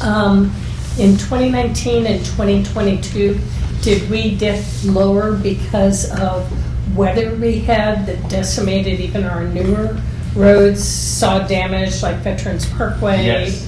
And, I mean, that's not all ours, but just, Here. was that weather related possibly? That just did, Well- we couldn't keep up with the repairs that needed compared to the damage done? We had a council member that's impacts of COVID. Started sending staff home, started figuring out how to get some staff back into the field. Construction people could or couldn't. We had the emergency directives. We weren't entirely sure how to administer it. So for a few years there, the world was flipped on its head, and that impacted us. You saw it in the CIP. Availability of materials came down. You may remember as a council doing the meetings on Zoom. I mean, that created difficulties for administering staff.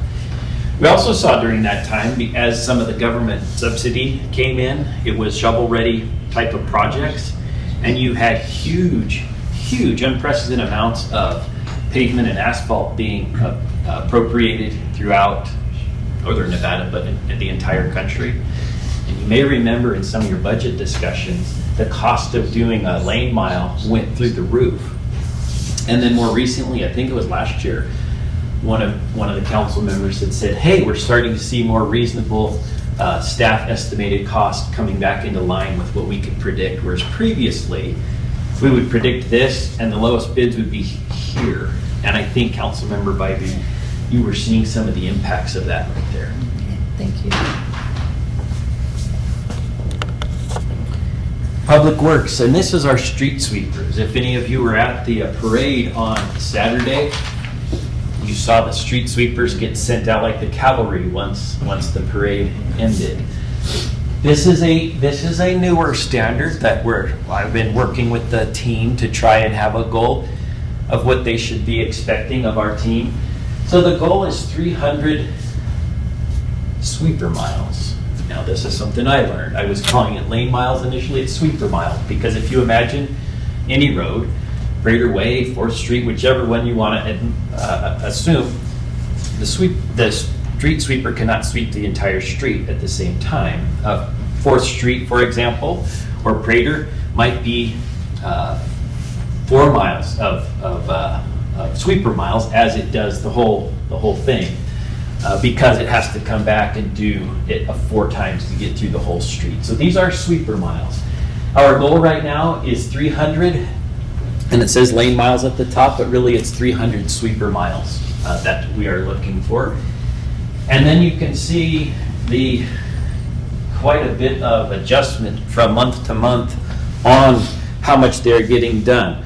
For the most part, they're exceeding the goal, but they are not every month. But why the discrepancy of months? Well, currently we would like to have 2 people administering the street sweepers. We don't really have anyone in those roles there, so we are borrowing people from other spots, and we are appropriating about 32 hours a week toward street sweeping.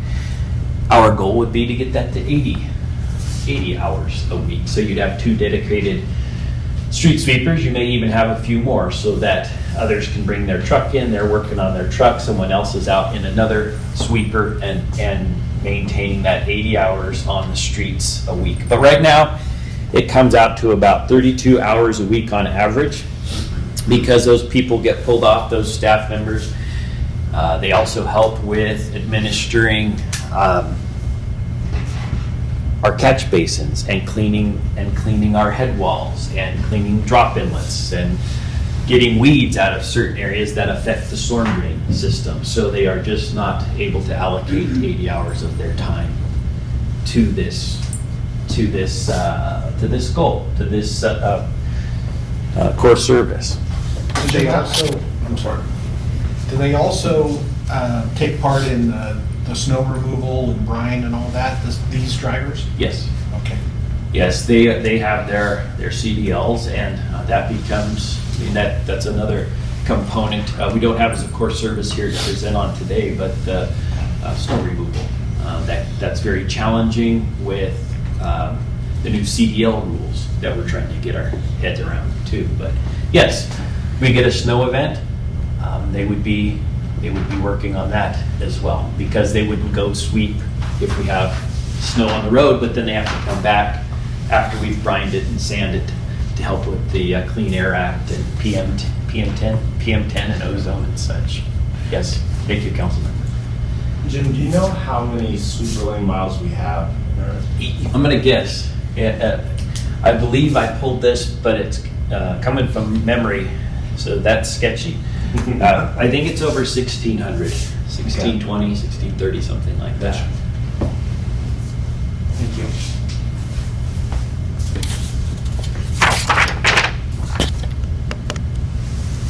This is in our utilities assessment side. This is the team out using the camera to look at the sewer and storm drain pipes. You may remember just recently at a council meeting, we had the council approved purchasing the IT software to help go into the van that would administer the programs that they use up here. This is directly related to this.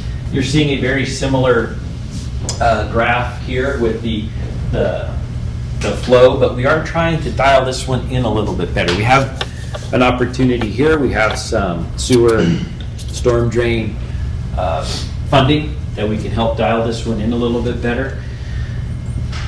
One of the neat things for me is with our community, with the city of Sparks, with the financial challenges that you are all enduring, is how you see the teams come together and help each other out, knowing that they don't have enough folks to do this or that. They're working really well. For example, with Parks, we've got a team going out to Tumwork to help Casey out. Is that tomorrow, Casey? Teams just come together. They're Sparks folks, and they roll up their sleeves and they come together. We are trying to make this more consistent, where they're assessing the lines on a more consistent basis. Our goal is that they would do. This is in feet, by the way. Our goal is that they would do 15,000 feet of sewer or storm drain a month.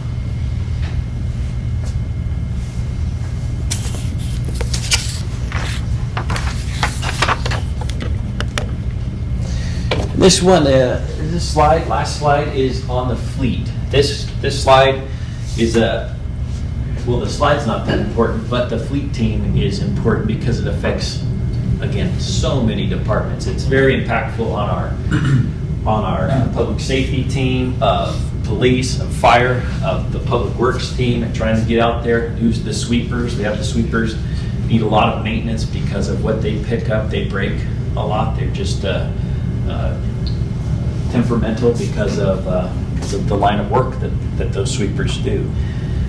What we have here is, these are your brake jobs, your oil changes, your maintenance issues of our fleet in the city of Sparks. We're looking at opportunities here. Is there something that we can contract out with that would help get things turned around quicker? The green is what was done on time. The red is what is showed to be delayed. One of my, again, this is new. We're asking Public Works to start, I'm asking Public Works to start maintaining some of these metrics so that we can start to dial in what can we improve, what do we need, what should we be shooting for. One of the issues with this is if you're driving your vehicle and the oil change is due at 3,000 miles and you're at Golden Eagle and you're driving back to the garage and you go 3,001 by the time you get back, or 3,004, and the oil change was due at 3,000, it goes into the red category. Well, obvious common sense, we're not going to have them pull over, get a tow truck, go out and get them to bring them so that we can get the green.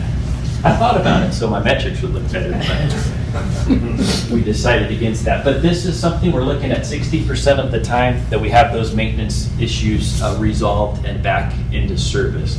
But it's very impactful. We've had, through the voluntary separation, we had an employee leave that position, and we are struggling a little bit at the garage. And so the opportunities here, we're looking at an administrative analyst to bring on, and then also looking at trying to prioritize another position down there to get that hired. And that will help everybody. Mr. Mayor, that's a conclusion of my slides. Any questions from the council? Yeah. Do they have, don't they, I know they did it when I worked for Yesco, as a mobile oil change companies that would come out to you and do your oil changes. On site? Yeah. I don't know. We ran a bunch of big diesel trucks, so be something to explore, or maybe even for the firehouses and police. Well, it saved us based on the labor hours. Yeah. While that truck is down, that we're not paying somebody to stand around and watch an oil change. Yeah, and I appreciate the suggestion, because as we try to get into some of the metrics and get the team, the Public Works measuring, because what gets measured can get improved. And what we may have understood is that they were trying to do to an extent what you're saying, but they were sending it out, and they were using a staff member to drive it to the facility. Right. And then figuring out how to go get it and bring it back, but you begin to lose the efficiency of the help Right. if you're doing that kind of approach. I know most of our oil changes happen on the weekends and evenings. Yes. So once the truck comes back in the shop, then Yep. the oil guy's there, does it, it's ready to go the next morning. Yes. So, I think it's something to think explore. Yes, thank you, Mayor. Jim, the question, Yes. what benefit would administrative analysts add to this? I'm just looking at layers of, analysis is important, but what benefit would that be by adding that? Yes, well, Right after to this. an extent, some of the things we were just talking about, what gets measured gets improved. Right now, they are almost handicapped. They are very handicapped by the number of people they have available to them. So they're so overwhelmed, they're just working and doing their thing and go to the next one, but there's no opportunity for efficiency. I think the analyst, which would be an enterprise fund, I believe it's out of the road fund, is that right, Jeff? I think it's out of the road fund, so it's not a general fund expenditure. We'd be able to administer a better program, just like the mayor was talking about. We don't have anyone currently that could figure out the costs of having a mobile oil change facility go to Fire 1 to do the changes there instead of bringing them. Instead, the team are mechanics. They just show up, go into the garage and start mechanicking and pulling wrenches. If you had an analyst, you might be able to say, hold on, while you're all doing that, I'm going to look at what we should be doing a quarter from now and how there's savings there and time savings and fiscal savings. Efficiencies. Yes. Okay, thank you. Quick question, Jen. I know we need more mechanics, 100%, and I know they're doing a lot. But with the contract, looking at other services, especially regarding our fire, because that's one thing I've heard. Yes. Our fire engines could be treated a little bit better, and we have no dedicated mechanics to fire like we do with PD, which is great. Are we looking at potentially talking with Reno to be one of those services? Because they do have dedicated Reno fire mechanics that work on the engines and all that. Today, no. But these are the things I think that an analyst start getting rapport in the community. Hey, what are you guys doing over there? What are you doing over at Truckee Meadows Fire? Sacramento, what do you? They now have time to start looking into these things and making proposals up through Mark, up through me, and we can get them to Dion, Allison, to you guys, to you all, to figure out what is the best approach. Right now, we don't have enough people to even look at efficiencies. And I think you're right on. With this person, potentially we have the opportunity to go, okay, what can we do better for everyone? So right now, no. I thought we did have one mechanic for PD and one for fire. And that could be Councilmember Abbott, but there's just so few people down there. I think Gotcha. they are just triaging around. Gotcha. Yeah, my last tour there, the same mechanics were working on an engine, are also working on the snow plows, and also working on the sewage trucks. So. Yeah. And I They're know just at Green triaging. Fire, they actually have mobile mechanics where they actually will go out to the station to do oil changes and stuff like that. Thank you, Mayor. Thanks, Council. Thank you. All right, I'm gonna take 5 minutes, and then Julie's gotta change out some batteries. I'm gonna do it while they're on break. Well, you can do it while we're on break. So our childcare, our Small Wonders, we moved one of the sites from Marvin Moss, which was a temporary building at that school, over here, as you could hear today. So thank you for, it's our first meeting here, so sorry about the noise on that. We have 70 children at both sites. We are at capacity until we actually maybe make some physical changes to this room. The state said we could get about another 50 kids in here. but we would literally need to make some physical changes. One of the things that we were talking about is potentially maybe just a temporary wall, but we will work with the fire department and figure out some of the things that we have to do. Right now, we're at 90% cost recovery on this program. We anticipate that we will be at about 100% after our next fee increase, which will go into effect July 1. Our Kid Connection program, which is our before and after school program, we still have that JUA, just that part of the JUA with the school district. Our service level is basically at 90% of capacity. We have 800 children that we are serving. We are limited in a couple things on that to be able to have more. Number one would be an additional site, or 2, or 5, or 10, or whatever the school district has determined that there would be children available for us to do the programs at. And then second of all, of course, it would be staffing. And this also includes our out-of-break programs, so our summer programs, and then when school's out of break. So our aquatics, we've got a number of metrics for this one, so I'm going to go over them and I'll make this quick. Our swim lessons, we serve approximately 3,200 individuals a year with our lessons. Max is around 6 people per class. That's what seems to be the safest for us. Our lap swimming, we have 5 to 10 swimmers per day. Not very much. We are looking at potentially modifying that so that our Piranha swim team can get another lane in the morning. Deer pool, we have approximately 3,000 lessons there as well a year. I'm sorry, 3,100 people that utilized the pool last year, and that was because our lessons got moved because, as Jim talked about, we had the boiler issue.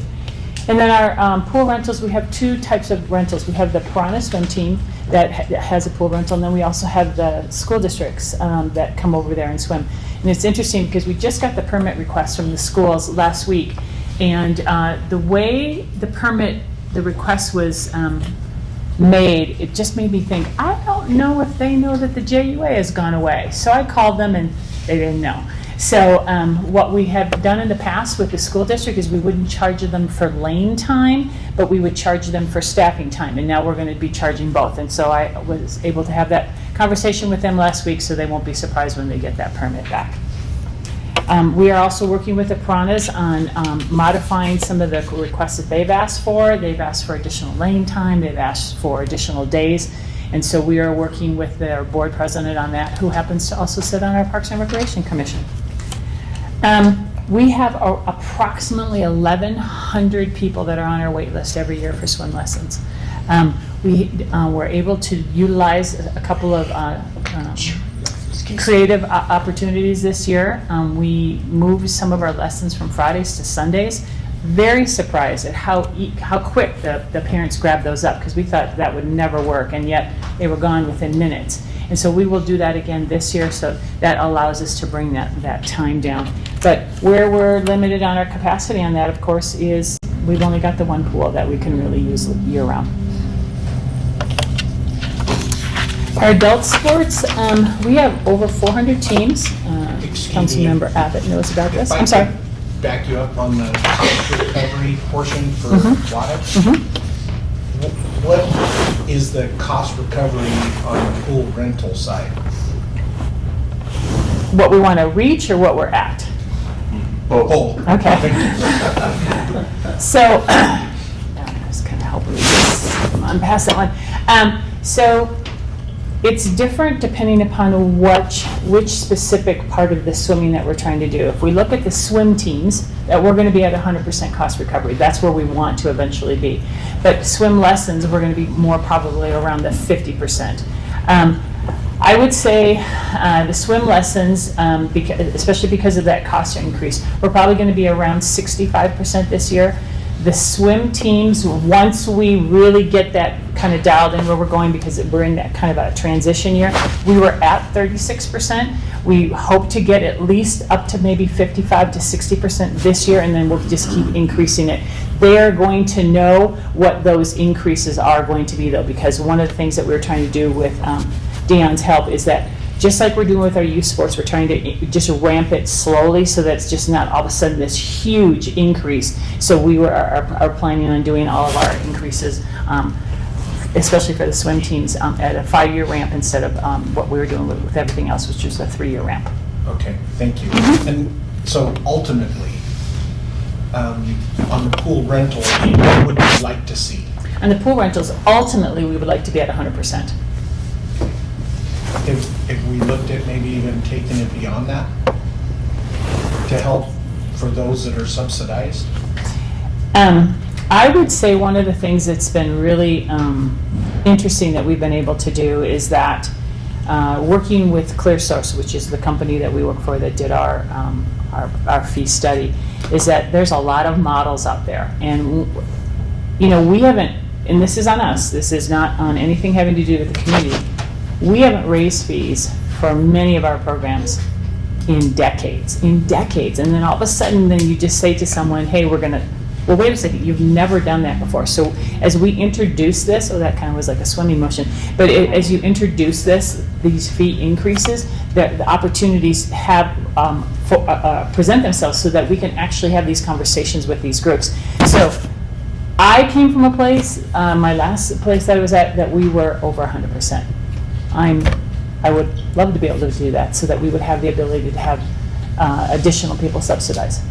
I mean, to me, I think because of that small group, the niche that is, that would be the opportunity for us to be able to offset where we're at 50%, 65% or whatever. I think that's something we should consider. So, absolutely. Thank you. So our adult sports, we have over 400 teams that are registered every year. This metric, we are at 100%, and we are at 100% of our cost recovery as well. Mostly what we're doing, or I shouldn't say mostly, we don't have adult basketball. Right now we just have softball and kickball. This is something that we would also look at as a potential that it would be eventually a higher cost recovery than the 100%. Tournament rentals. This is mostly out at GURP. Shadow Mountain has got some challenges right now, so that we need a lot of maintenance out there to bring it up to the standards. But we have in 2025 we had 45 tournaments. 30 of them were youth tournaments, 17 were adult tournaments, and 67% of the people that were there came from out of town. We're excited about that number specifically, and of course we're getting all of this data from our Placer AI company. But we're excited about this one because what we are doing in working with Dion and Allison is trying to find some additional opportunities to reach out to our producers, reach out to the people that are coming, and try to find ways to highlight the activities that we have going on in Sparks so we can keep, as Jeremy talked about, some of those CTAX dollars here right in our community. So we're going to be working on that going forward. Our special events, we had 58 special event days in 2025. These are community events, fundraising, things like that, fundraising walks, food festivals, concerts. Our estimated economic impact was 12.5 million, and we had probably around 1 million visitors if you want to also count our tournaments that we've had out at GURP. We have the capacity to go up to 79 days. One of the things that Chief Crawford has been working on us with, which we're really excited about, is often some of the reasons that we can't do our events is because, or a larger event is because we just don't have the staffing. Chris has been communicating with a company that is a newer security company in town. They provide a higher level of security rather than just potentially maybe someone that, I won't go any further on that, but anyway, point is that they actually worked down at 39 North this weekend, and I had a chance to meet him. It was just serendipitous, and so we're going to look at having him be probably our provider for our Tier 2 events, and we're going to really try to start steering people out to the marina. We also are going to look at about 5 park sites that we could have additional events at, and the number one factor that we're going to limit that is parking. We just got to make sure that people have a place to park, because we don't want them in the neighborhoods, because I have a feeling that you guys might be getting some calls on that. So we're really going to try to make sure that we really want to be careful on that. Our contract classes, these are the classes that, when you go to the guide and you look at the guide where it says, hey, if you want to take a ballet class, or you want to, take a dog walking class, or, whatever the things are. We have about 60 classes that we offer. adults and youth. We're at capacity in the sense of that we don't have the other places that we could put them. For example, if we said to someone, hey, do you want to use LDJ? They've never been here. So as we are finding more opportunities for our facilities to be used, we are also going to be offering these up to our producers. Cool things about these is that it's 100% cost recovery. We have a 70-30 split with most of our contractors. We do have some requirements, they have to be background checked and things like that. Our classes usually are capped at 10 people, and we don't offer the class if we don't have enough. So, but again, that is on them. That's not necessarily anything that impacts us. Oh, I guess I'm done. You wanna maybe make it go forward? Oh, there we go. Okay, park maintenance. I've had them for 3 weeks. Back one. And then actually back two, if you could. One more. Go forward. Okay, we'll go with that. So our park maintenance is into 5 tiers.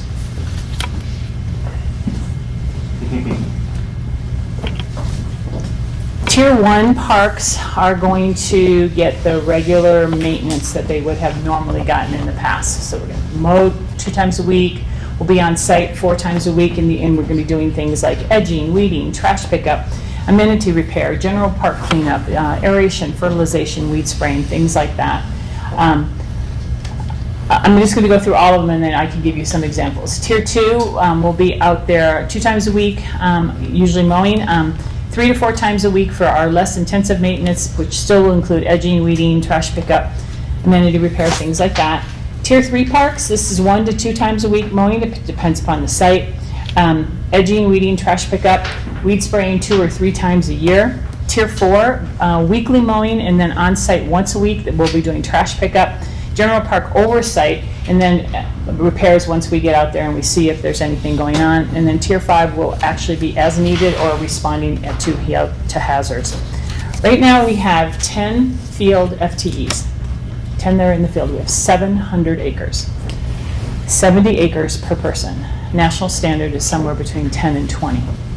So we are woefully understaffed. And so that's going to limit what we can do, especially in the Tier 4 and Tier 5 parks. One of the things that we really want to do for the next 12 to 18 months, especially because of the fact that this just came to me 3 weeks ago, and Jim said it several times, we don't have great metrics on the maintenance side.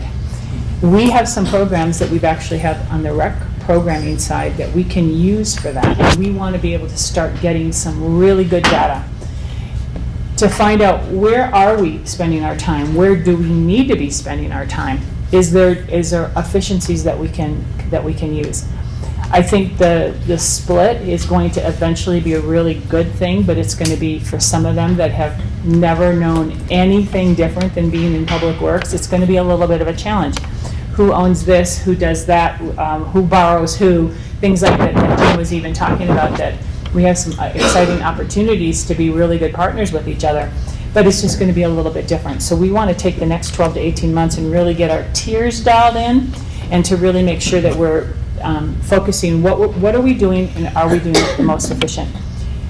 We've got some interesting stats that I'm excited about to share with you guys, because this is one of the reasons why we really wanted to get the Placer data. I asked our team to guess on this, and not one person got even close, but when the supervisors came over to me, they said, could we relook at the tier system? And I said, sure, what are you thinking? And they said, we just want to make sure that the parks that we're working at, we think that they're in the correct tier. And I said, absolutely, knock yourselves out. And I mean, they hit it to the button. It was unbelievable where they did it based on Placer data. So I won't ask you guys to guess, because we don't have enough time for that, but we have 2.6 million visits to our parks in 2025. 2.6 million. And that's based on Placer data. That's not us standing out there going 1, 2, 3, whatever. That's hard data. And that data actually helps us determine which parks that we're going to be at. Tier 1 parks, as I said, I was going to give you guys some examples. So the Tier 1 parks are GURP, Burgess, the Marina, and then Para. Tier 2 is Imoni, Disc Park, and then Shadow Mountain.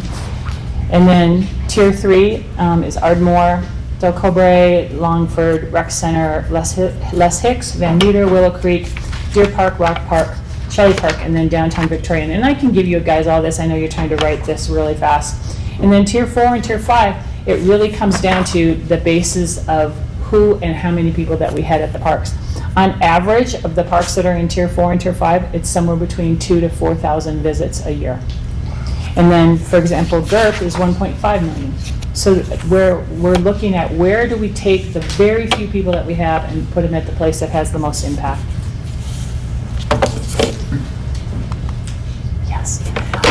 The other things that we do in park maintenance are playgrounds. We have 60 playgrounds, and so we try to inspect them once a month. And then our weed abatement. So we put out pre-emergent from October to April, and then we do physical removal basically year-round, but we try to do the physical removal April through October. The one thing that I really want to bring to your attention on the weed service is that we have a team of 2. 1 full-time person and then 1 part-timer. So it's a struggle. And then we do graffiti removal. We have a company that we work with that is out there within 2 business days. Under normal circumstances, obviously, it's going to depend upon the time of the year and things like that. In the department now, we have 9 frozen or vacant positions. 4 in the maintenance side and then 5 on the recreation side. Any questions?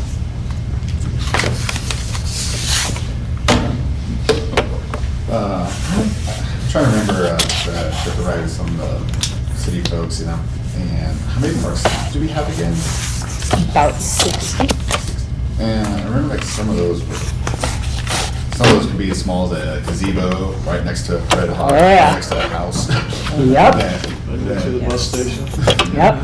I'm trying to remember if we as council were kind of like looking at maybe mitigating or reducing some of those. We are.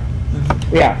And one of the things that the Placer data has really helped us with is when literally, instead of saying, I think that doesn't seem like it gets a lot of people, is that now we can tell. And so I can come to you with a list and say, these are the areas that we're looking at. We're going to do 2 things. Number 1 is, obviously the business, but we also want to look at turf reduction.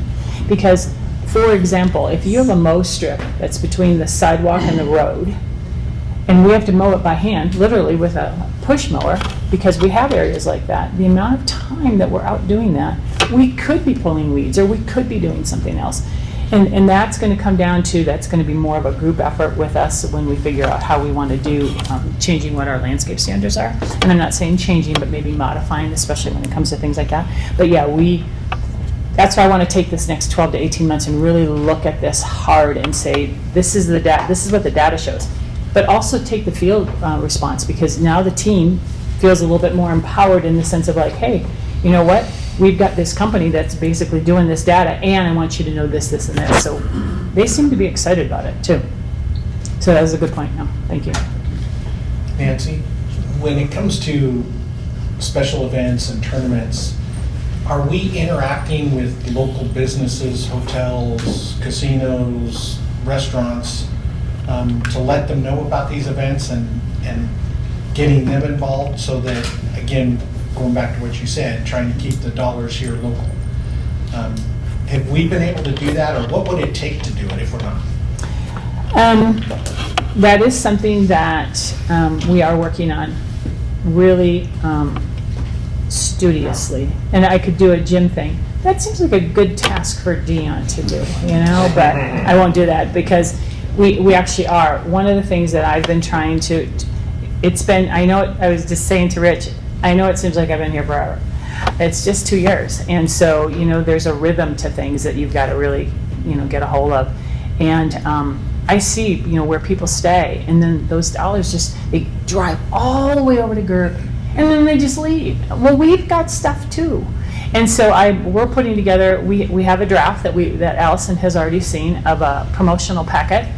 We're going to talk about it actually in our 2x2s with council, but that we've put it together, and we want to try to find a way to get people to stay in our hotels in Sparks, do our events, because we have things that they can do here. And so we're excited about that as one of our initiatives. And on the rec side, we'll find time to do it, because that, I can come to you maybe eventually and say, and this is the type of funding that we brought in, and maybe we can devote someone to that, full time with some of the funding that we bring in. So we're excited about that. So thank you for recognizing that that's a possibility. I think we're trying to be a lot more purposeful and strategic on that front, where we're providing information, sharing information, and plugging them, and hopefully they pick up on that and think, oh, I could capitalize on this, maybe have a coupon for lunch for home teams or for whatever. Right? So we're really trying to be more purposeful. Is that what you approach that? Okay, thank you. Last thing, because I know we're really short on time, is that one of the things that we did with our producers this year for GURP is that we rarely get an open weekend. We actually were able to get 2 this year, working with the maintenance team. Normally we have a week during July where we actually don't do anything, and where we said, hey, let's try to book it. So we had 2 openings, and we literally said to the producers when we sent out the RFP asking for people to say, hey, are you interested in coming here and having a tournament? Where are you going to stay? What are the things that you're going to do in Sparks? I mean, tell us those things, because that's going to help our determination to figure out who do we want to get that event. Being at GURP is special. It really, really is. And not everybody gets to go out there. And so we want to make sure that they understand that we want you to stay here, and we want to recreate and keep you in our community as much as we possibly can. Yeah. Perfect. All right. Well, good afternoon, Mayor Lawson and members of council. So I'm here to present on Tumwater's core services. I know that we're running a little short on time, so I'll try to be brief. But basically, Tumwater's divisions can be broken apart into operations, maintenance, laboratory engineering, and then capital improvement, which is managed by the City of Reno. Tumwater really, is 2 parts, right? There is what the City of Reno pays us to do, the City of Sparks, and that's to manage the operation. That's the operations, maintenance, lab, and engineering. And then there's what Reno's obligation is to the City of Sparks, and what we pay Reno to do, which is manage the capital improvement. That's the big rehabilitations, the big expansion projects, a lot of the heavy engineering and construction related to the actual civil side of the plant.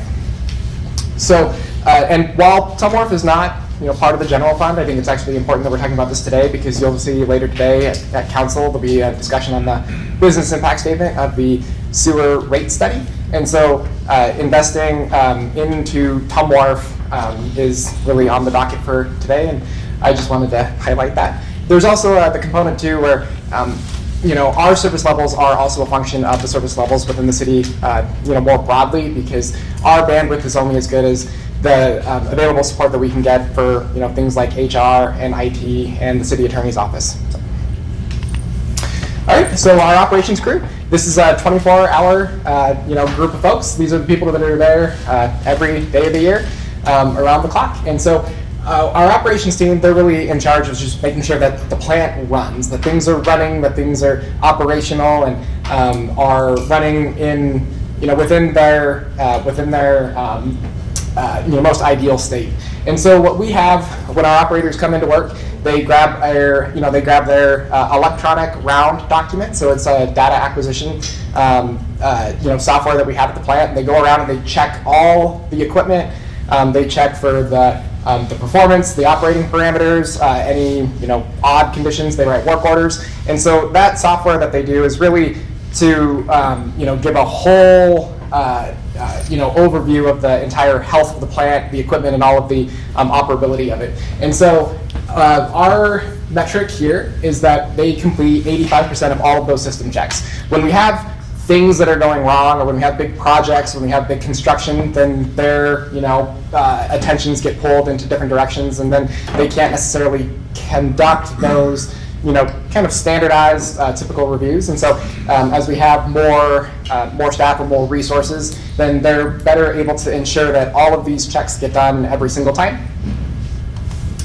Our maintenance team, we actually have two different divisions. We have a mechanical maintenance department and an electrical maintenance department, and they service and maintain all of the assets out at the treatment plant. We have just around 7,000 individual assets, the bulk of those being mechanical. And so we have different service levels. One thing that we track work orders. We have a computerized maintenance management system that has all of the proactive or the preventative maintenance tasks. So those are things like oil changes, right? Versus the reactive maintenance things of, oh boy, this thing broke and we gotta go in and we gotta repair it, we gotta rip it out and replace it. And so for performance metrics that we have here, the orange bar are past due maintenance work orders for the mechanical section.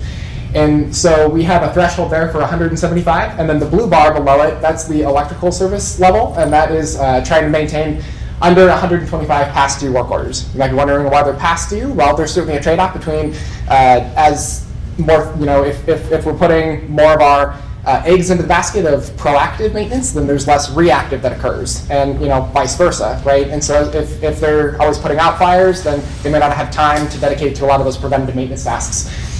And also, it's important to note that the service levels are different, like I said, because there is a difference in terms of electrical versus mechanical assets.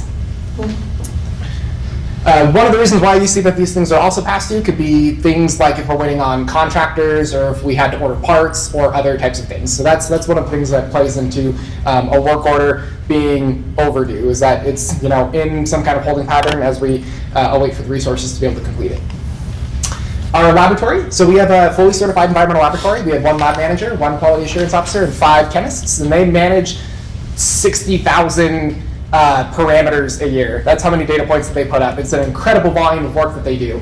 And for most of these really critical parameters, they're able to give it back to the plant within 24 hours, which is an unbelievable asset because we have such a small amount of room for error that being able to have that responsiveness is absolutely incredible. And so what I've highlighted here for you as a performance metric is the number of parameters that we test internally, that our lab is able to process.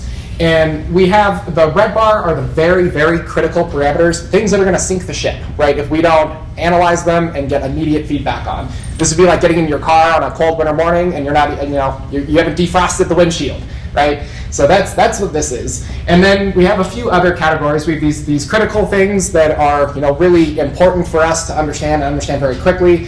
We have other important factors, and then that green bar represents the support samples or other permit required samples that we analyze. So things that we don't necessarily need to look at every day, things like metals, for example. That's not super important for how we operate the plant, but it is a regulatory requirement, and we have to analyze those samples. And then the supporting samples too. Those are things that help us optimize things like chemical dosing that ultimately lower the operational cost for the facility. And so what we like to do is ensure that when we start to lose resources, say that we have staff on vacation, or we have a smaller number of chemists that are able to staff our laboratory, or if we don't invest in the resources to maintain our equipment or buy this type of equipment. So if we don't buy or reinvest into a machine that can analyze metals, we can't analyze metals anymore. So then we have to contract that service out, and we have to pay for that. And so we like to make sure that our critical samples, the things again that are really gonna, crash the car, that those don't compromise more than 65% of our total samples. So when we start looking at what we don't have the bandwidth to do, that green bar gets a lot smaller. Those are the things that go to the contract labs that we don't worry about because we need the red, orange, yellow categories to be analyzed and analyzed immediately with the expediency that our internal lab provides. So when we start to lose bandwidth, that green bar, those are the samples that tend to start getting outsourced or just dropped entirely, and then as a proportionate share, the yellow, orange, and red start to overtake and then cross that threshold. So we're in a really good spot.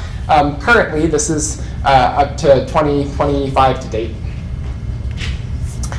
Engineering, this one's a really important service for us. So operations is really the driver of the car, and engineering is in the passenger seat navigating them and telling them where to go. These are the folks, and this is our process engineering team and our controls programmers. These are the folks that are heavily ingrained into just making sure that things are running as efficiently as possible. These are the people that make sure that our control system has the right interlocks, it alarms at the right time. We have feedback or feed-forward controls that can optimize chemical dosing or improve the resiliency of our operation. And so really a reflection for them is our plant performance index. And Councilmember Abbott and Bybee, I know that you've seen this graph before. I showcased this at the Joint Coordinating Committee. But we basically have performance criteria for every individual unit operation at the facility. And this is 2025 to date.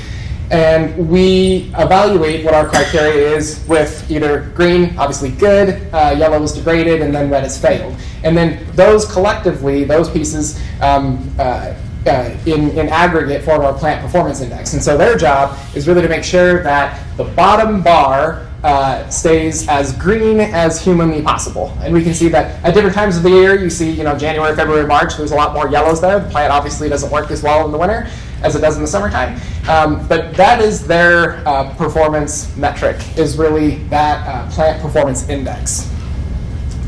Now, the last thing that I want to touch on is the capital improvement program. So this is something that we, the City of Sparks, does not manage, and we pay the City of Reno to do this for us. The current 5-year CIP is roughly $150 million.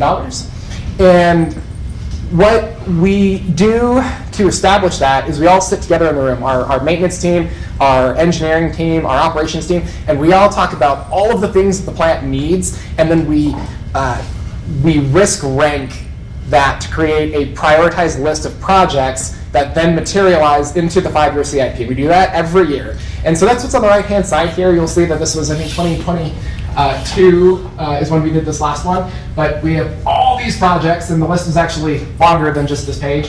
And then we all got together and we fought it out, and then we prioritize, 1 through however many projects we have. And so what we see can happen sometimes is that when you have unplanned maintenance activities, or when you just have, odd, quirky things that happen, you might have to defer projects out, right? So if we had like a code change and we had to go back to the drawing board and kind of redesign some aspect of, this building or the structure that we were going to build, that makes sense as a deferral. But what doesn't make sense as a deferral is if we have these sort of unanticipated things that happen and then they push out other critical things. And so the service level here that we're hoping to see, or that I would propose that we would establish, because obviously this is a City of Reno managed function for the plant, but is to defer 1 or fewer of the top 5 risk ranked projects a year. And a great example is this year. I know that I was before you a few times talking about our boiler issues, right? We had a mechanical failure of 3 of our pieces of combustion heating equipment around the facility. And in order for us to fix that problem, it cost us roughly $5 to $6 million to buy the equipment, do the engineering expeditiously, and then to go and hire a contractor to build that thing. Well, as a direct result of that, $5 million materialized into the CIP, and so we were in a position where the decision was made or proposed by the City of Reno to then defer one of our very highly ranked projects to a different fiscal year to, on balance, make the year whole and not have this sort of excess additional cost. And so that's where, for us, I think it's really important to make sure that we are able to plan and have it be the case that we can absorb these sort of unanticipated projects without the expense of not doing other things that are critical that really need to get done. So, with that concludes my presentation. If anyone had any questions for me. I'm really glad you're there. Okay, thanks, Jason. Thank you. That was easy. All right, good afternoon, Mayor, members of council. For the record, Rich Brown, your IT director, and I'm going to walk you through the core services we have in IT. As a brief little preamble to this, we're now a little over 14 months into IT being a full consolidated department. So as we mature, we have a much better idea of the kinds of metrics we can throw at you to measure how the team is performing, and I imagine those will stabilize as we mature and move along. So the 4 core services within IT, support, which is the traditional help desk, folks just need help, and that team goes and tackles those things. Systems administration is just, long story short, the technical infrastructure of the city, all the servers, all the storage, all the networks, those types of things. The development team, they do a lot of automation, in addition to a couple other things. And last but not least, you've heard me talk about this ad nauseum, IT security. So I'll jump into them. For IT support, like I said, this is the help desk, the basic user response to issues. The 4 service levels you see defined here for urgent, high, normal, and low priority tickets, that's what we strive to maintain as far as an initial response goes. We looked at total resolution, but that's so variable over the different kind of support requests we get. Some we can resolve in minutes, some take weeks, months, depending on the nature of the issue. The graph you're looking at shows how the team is performing. Everything in green is all the tickets that met within the prescribed service levels above, and the red is where they fell short. Typically, the biggest things that challenge that particular method are volume. Some days we get in and the volume of requests is just very high. The team is only 4 folks. We have 1 support supervisor and 3 support techs. So they can get overwhelmed just like anybody else in the city. But that's functionally how the support team is doing. So Rich, that same amount being like December 3rd or 2nd, you guys take care of like 80 calls? Yes. Or 80, right? Yeah. Approximately. Yeah. Cool. Yeah. Yeah. Thank you. Yeah, of course. Any other questions on that slide? Okay. The systems admin team. This is a very busy team. Like I said, one of the biggest things they do is maintain the technical infrastructure, roll out the technical refresh for infrastructure, things of that nature. By far, the biggest thing they do is patching, vulnerability patching. And just to be brief about this, what a vulnerability is anytime like we hear from Microsoft they say, hey, we found a bug in PowerPoint that if not patched could lead to a vulnerability that could be exploited, and then they take control of things and we're off to Ty Reed's team and the security events. You'll notice here on the interesting, back in December of 24, we went from basically doing almost no patching to a considerable amount of patching. And that's directly from the result of an automated system that council approved for us called AdLumen about 1.5 years ago, and that has got us to a much better state than we've ever been. The red line is active vulnerabilities. That can be anything from systems that we can't patch because we know if we do patch them, they'll break it. There are known vulnerabilities to which we're still waiting for patches to resolve. And that's kind of how that kind of stays static, more or less. That is by far, like I said, that's the biggest chunk of this team's time is patching. A lot automated, but there's also a lot of manual still. Moving on to the development team, this is a group of 5 folks. As I mentioned, one of the biggest things they do is the automation and integration piece, but they also provide implementation services to the city.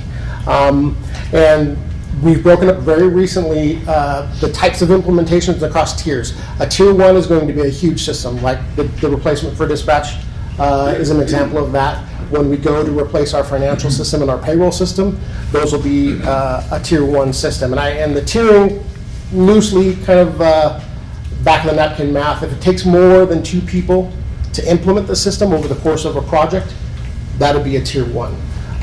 The dispatch system is definitely a tier 1. It's probably, when it's all said and done, is going to be closer to 4 or 5. And then we have a replacement utility billing, timekeeping, and last but not least, performance evaluations. Tier 2, I consider basically just 1 person needed for the implementation of the project, and Tier 3 is less than a person. As you can see, the team is pretty much tapped out at the moment.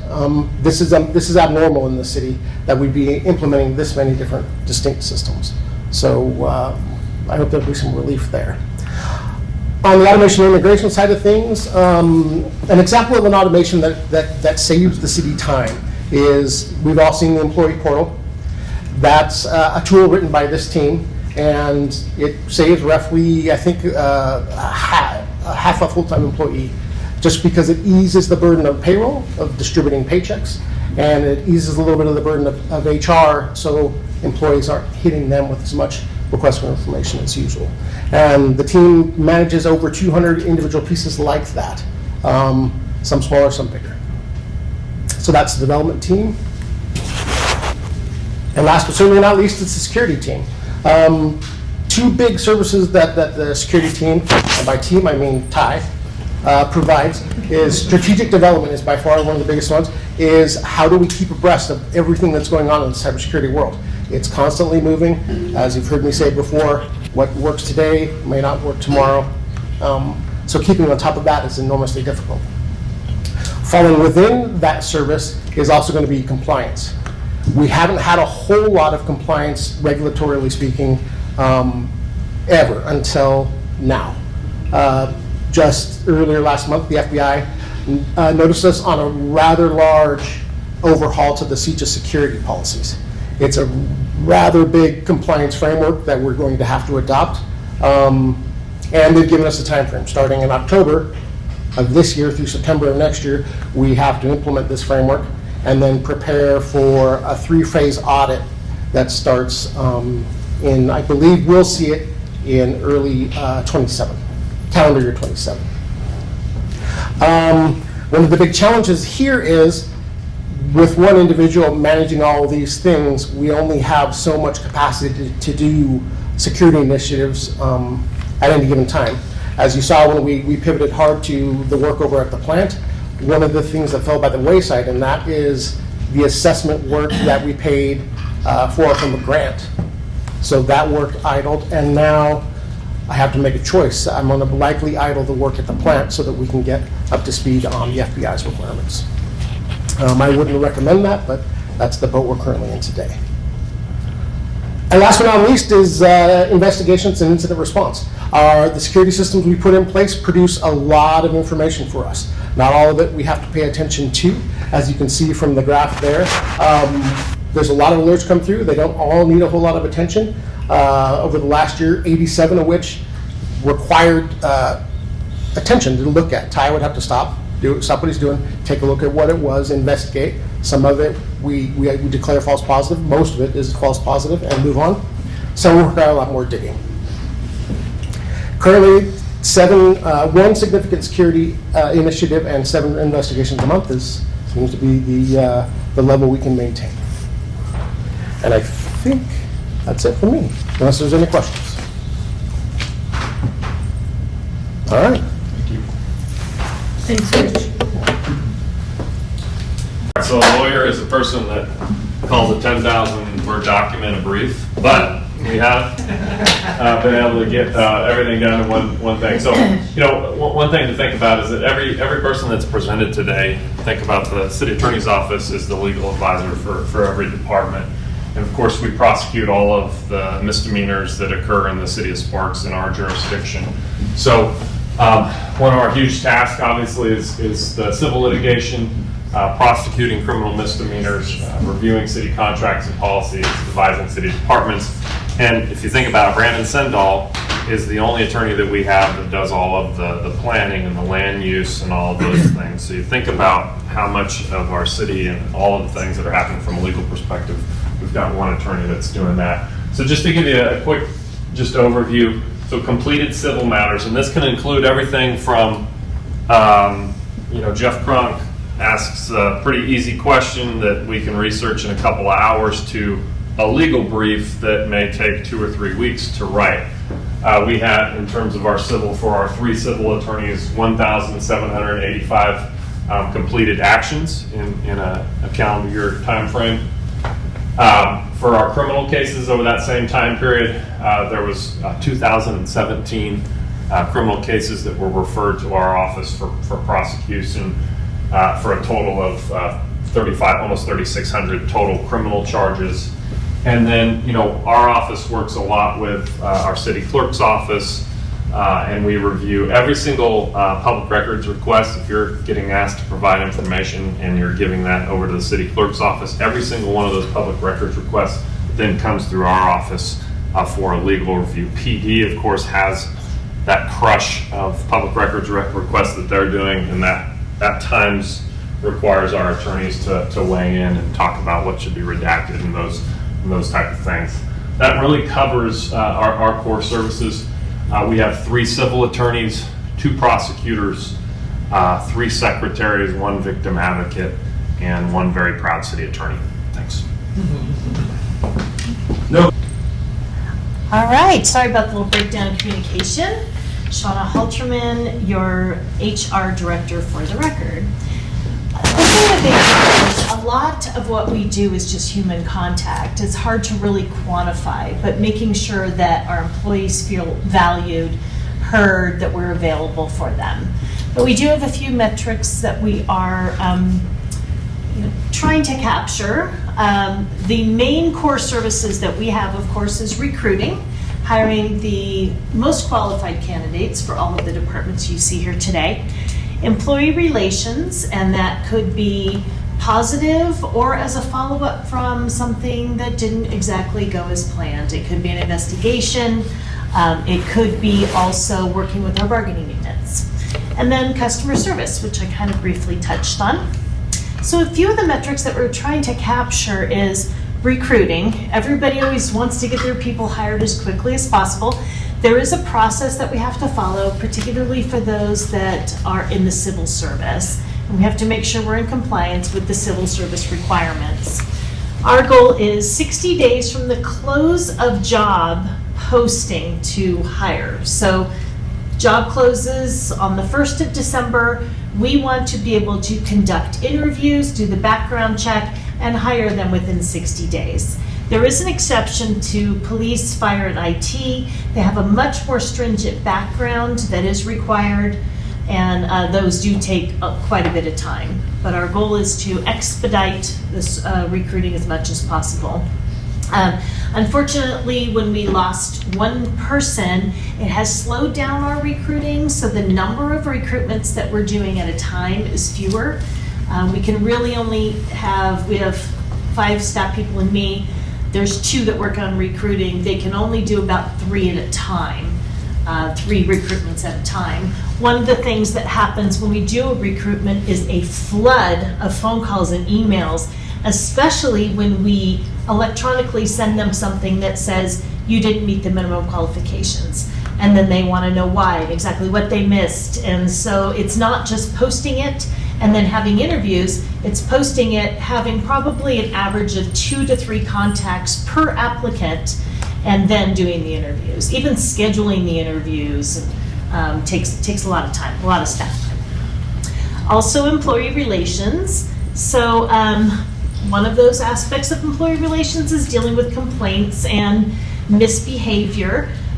Something that Sparks has not necessarily done very well historically is holding people accountable. And I think we are planning on doing some training for our managers to help them understand those things that they can and cannot do, help them conduct their own interviews at a lower level. But if something comes to HR, our plan is to at least conduct the initial interview within 1 week of getting the complaint. Sometimes those interviews grow legs. They'll, who else heard or saw it, and you end up interviewing 10 people in the end. But at least the initial contact, so we can figure out, is this something that maybe we need to remove the employee from the situation temporarily while we conduct the investigation, or is it kind of a lower level? I recently did one and it was kind of nothing, and that's good too. Customer service. We have more than one customer, internal and external customers. We want to look good for those people who want to apply here. We want them to have good contacts with us and make sure that they feel valued even before they work here, because if they get a bad experience right off the bat, then we're less inclined to get the top-notch candidates. We also have our internal customers, and we have been going out and trying to build better relationships with our internal customers. We went to Tum Wharf the other day and a couple of fire stations and brought bags of candy, and just trying to be seen and not big bad HR, the principal's office. That's our main goals. One of the things that we would like to do is we have this catch-all email HR staff, and that is an initial response to any emails within 1 business day. And that's pretty much it from HR, unless you have any questions. No. All right. We're there. Thank you. Good afternoon, Mayor Lawson and council members. For the record, I'm Allison McCormick, your Assistant City Manager. I just have about 35 slides here for you. Management services See you too. Management services includes some pretty varied groups. It includes the city clerk's office, client relations, communications, and government affairs. In the city clerk's office, there are 2 core services. The first is support for public meetings and workshops like this one. Our service level there is 100% compliance with Nevada's open meeting law. If we fall short of that goal, meaning we don't post an agenda on time or the agenda isn't clear, we either can't have a meeting at all or any actions taken at that meeting are void. So that's why there's no room for error on that one. Public records requests, our goal is to complete 90% of requests within 5 business days. This does exclude police department requests as those are handled by police department staff. That remaining 10% covers those requests that are complicated, very voluminous, that may require extensive redaction, that kind of thing. I would note that we are seeing a steady increase in the complexity of public records requests, so that 90% service level may drop as that complexity continues to increase. Client relations is responsible for processing all payments that the city receives. That includes recreation programs and sewer payments and everything in between. Our goal with that is to process 95% of those payments within 1 business day. As far as business licensing goes, our goal is to issue 90% of new business licenses within 30 days. Many license types need review by fire, planning, and environmental control within that same 30-day timeframe. Currently, the client relations team is able to complete their own processes within that 30 days, but if other departments' reviews were to speed up, we may need additional client relations staffing to continue to meet that 30-day timeframe. Communications, that includes internal communication, so with our employees, communication with the general public, and communication with the media. Our service level for each of those groups is the same, though. That is an initial response within 1 business day and appropriate and timely follow-through. However, what's appropriate and timely is going to depend on the circumstances. For example, a media inquiry about road closures for an event the next day is going to require a lot quicker turnaround than a media inquiry about a construction project coming up in the next month. Last but not least, government affairs. As you know, we don't have any full-time staff dedicated to government affairs on a full-time basis. There are demands on staff in every department, especially during a legislative session when we need quick feedback on a bill or feedback on proposed regulations or other decisions made by different agencies. We often have to ask staff to drop everything and get us the information we need. Because we don't have staff dedicated to government affairs full-time, we rely heavily on contract consultants, and while they do a great job for the city, not having staff dedicated to this work makes it hard to provide meaningful and proactive engagement, especially with legislators and other agencies. That leaves us in a reactive stance and kind of gets us caught on our heels. That concludes all of our presentations on core services. I am happy to answer any questions, or if you have questions for any of the other departments, you can re-summon them. Just real quick, back to the slide of trying to meet these goals, like 90, that. Yep. Are we meeting those goals? Yes, currently we are. That's it. Thank you. And that is credit to Lisa and her team. And then there's like a meeting. Yes. Yes, yes, these are, I should say, I use the word goals, but these are the service levels that we are providing today. And we're happy with those, or is that how historically they've been? Better, I recognize that. But I mean, like, I would love for business licensing to be 15 days or something. I don't think that's realistic for any of the departments involved in that process today. I think what's most important in my mind is setting the expectation and meeting the expectation for the public, so that when you have someone who's looking to start a business reach out to you as their elected representative, you can tell them, well, most business licenses get issued within 30 days. And if they're the exception, we want that to be 1 in 10 exceptions, not 8 of 10 exceptions. Anything else? All right, thank you. I'm not jumping up till I'm called. Jeff, now it's your turn. Good afternoon, Mayor and Council. I am Jeff Prunk, your Chief Financial Officer. For the record, got that on the record, Rich is going to do the yeoman's work, pull up the file for us. Thank you, Rich.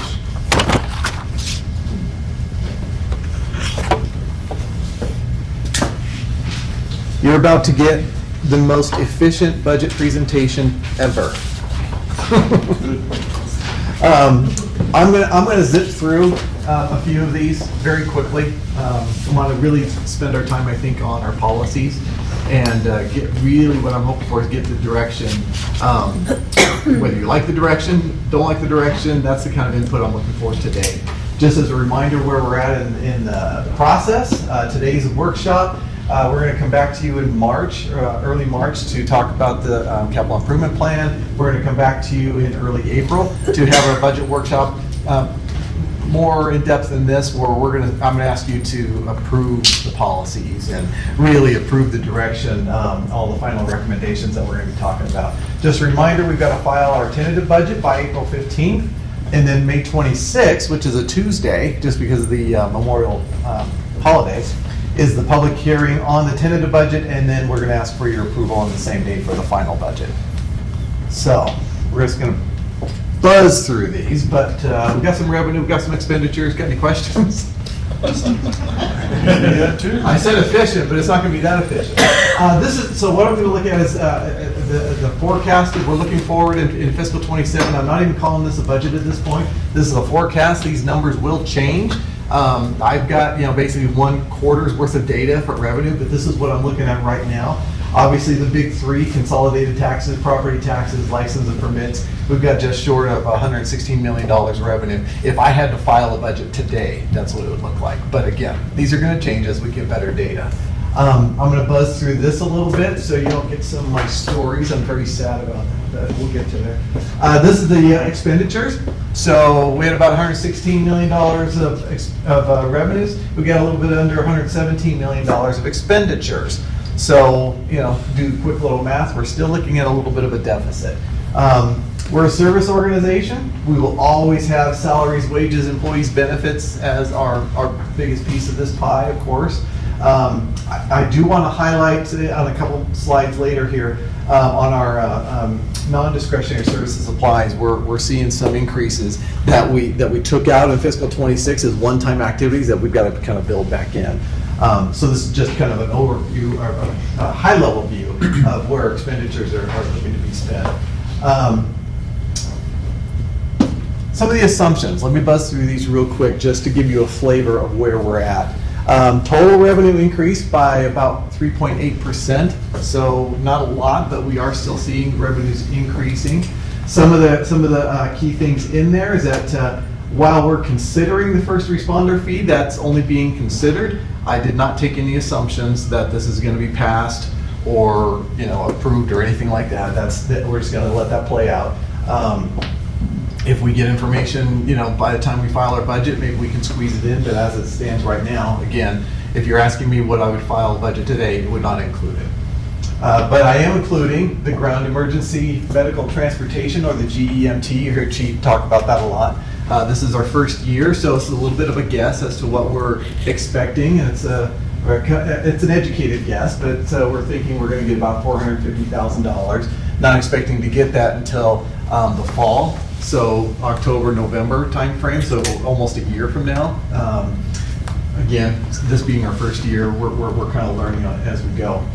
I'm also going to talk a little bit about a proposed change, or a couple changes on the fiscal policies. Essentially, this would move about $630,000 of revenue from the franchise fees into the road fund. And I'll talk about that a little bit more in depth here just very briefly. On our expenditures, some of our big assumptions, overall, we're looking at an increase of about 4.7% on the expenditures. Transfers out, a decrease of about 5.6%. So in total, our expenditures are going up slightly more than our revenues, and that's why we're still finding ourselves in a deficit.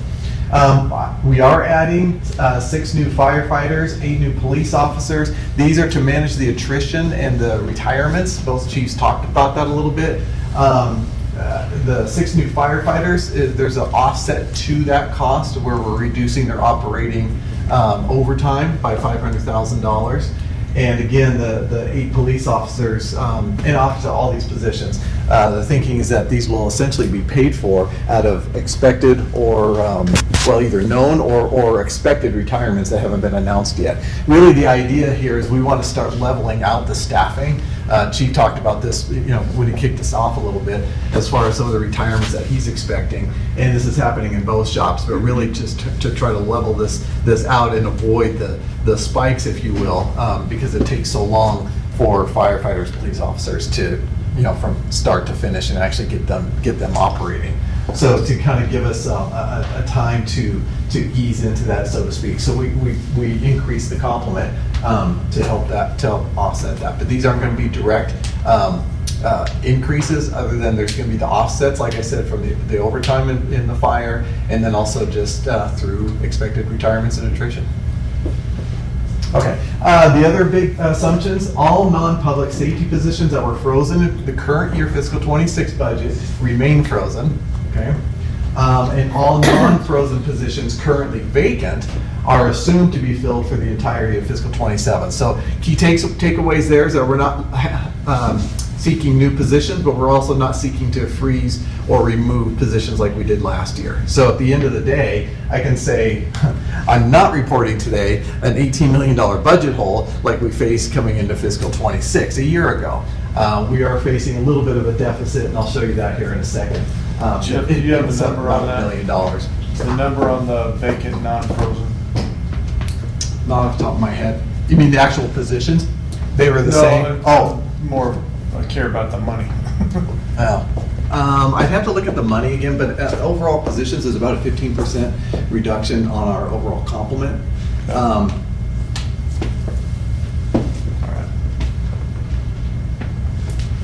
The other things that we're including is that on our all the employment contracts, and this is a key piece, are settled for 27 with the exception of OEOS, which is still ongoing, but we did include an assumption of what the current cities offer, if you will, on the table to include it in there, just to put something in there. But all other employment contracts are settled.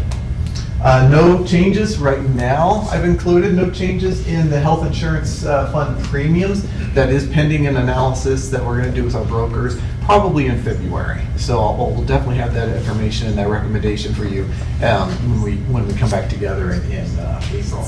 But for right now, the fund is very healthy. So we're finishing, or we finished fiscal 25 with net assets providing about 10 months worth of coverage. So that is a historical high net position for us. So it's right now, like I said, if I were to file it right now, I'd recommend no change, but that's before we talk to the brokers. So let's see what they have to say and see what kind of trends we're talking about, and I'll come back with a better recommendation. But as it stands right now, our fund is in really good shape. No change, and this is just kind of a reminder, no change in PERS contribution rates. That's set by legislature, so in fiscal 27 is the off year, but we'll see an increase in 28. 28 will present its own challenges for sure. Finally, just on the assumptions on the expenditures transfers out, we're including a 1.5% underspend for personnel costs. Some of that, again, is we know that there's retirements coming up and attrition. and also a 2.5% underspend for discretionary service and supplies. As I mentioned before, we are seeing some things in our non-discretionary service and supplies that we've got to build back in that we took out in some cases for the fiscal, just to manage our fiscal 26 budget shortfall. We got to add these back in for fiscal 27. The biggest one being the $750,000. Remember, we took that out that we use on an annual basis that we include as a charge to the fire department operating budget to pay for fire apparatus as they come due. So we implemented this policy and this program many years ago now, really in anticipation that we wanted to stop leasing the vehicles and we want to start saving up and pay for these vehicles, apparatus. So we were able to take 1 year off, so to speak, primarily because we had some bond proceeds that could bridge that gap, but we've got to put that back into place. Additionally, we've identified 2 new police department vehicles that we would include for next fiscal year. $400,000 for ShotSpotter. It's no longer covered by the grant.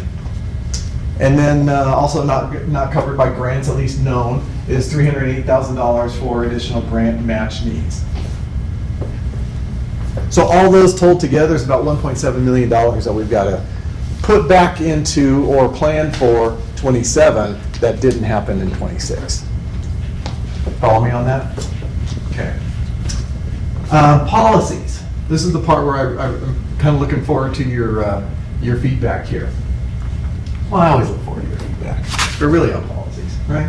So policy 1, I'm not recommending any changes. So this is where we landed on policy 1. Policy 1, as a reminder, is setting a minimum ending fund balance of 8.3% or at least 8.3%. We landed at 12.8 in 25. Looks like we're going to be on target for 12.4 in 26. And in fiscal 27, again, this initial forecast looking at 10.9%. So again, above that 8.3% minimum. Policy 2, no recommended change here either, of establishing a contingency budget. State law allows us to be up to 3% of expenditures. $1 million has worked well for us, so I'm just recommending that we continue that. That's where we've had it last several years, and we actually have rarely needed to dip into that. So I'm just recommending we stay the course for fiscal 27. Policy 3, I want to spend a little time on because I'm recommending a tweak or two tweaks on this. Just as a reminder, there are 4 parts to our fiscal policy 3, which essentially is we're looking to provide resources into the capital projects fund for capital needs, right? Something that came out of a recession. This was a lesson, hard lesson learned coming out of the recession. So it's a key policy that we have for us. But we have 4 parts to it. The first part being transfer at least 2.5% of revenues for general purposes. Okay. Second part is to transfer resources to fund IT hardware and software that are listed in the 5-year plan. The third part of this policy is to designate how we want to allocate the 5% fee for electric and gas franchise fees. Okay, the current designations are general fund gets 2% of the 5%. Okay, so 2%, road fund gets 2%, and Parks and Rec project fund gets 1%. And then the final one is just designation of the marijuana license fees to fund turf maintenance. So what I'm looking to do is tweak the second and third parts of this. No recommend on part number 1. So we're still on policy number 3. Part B, I'm looking to change this a little bit such that we're starting to, similar to how we do with fire department apparatus, we want to identify IT major systems that need to be replaced. Rich mentioned a couple of them in his presentation. I know we're going to be facing one. This is where Tiffany needs to cover her ears about replacing our financial system at some point. You know, there's some large dollars. In fact, my next slide will show you what these large dollars are that we've identified. So instead of moving money into the CIP plan for refresh, which is what we needed to do coming out of the recession, switching that a little bit and putting the refresh needs, we're still going to do that, but put that in the IT budget because it is more operational rather than capital, whereas these major systems are large dollars that we need to start socking money away now because we see the need coming in 3 years, 4 years, 6 years, whatever. Let me just get to the next one here. This is the funding level that and these are estimates.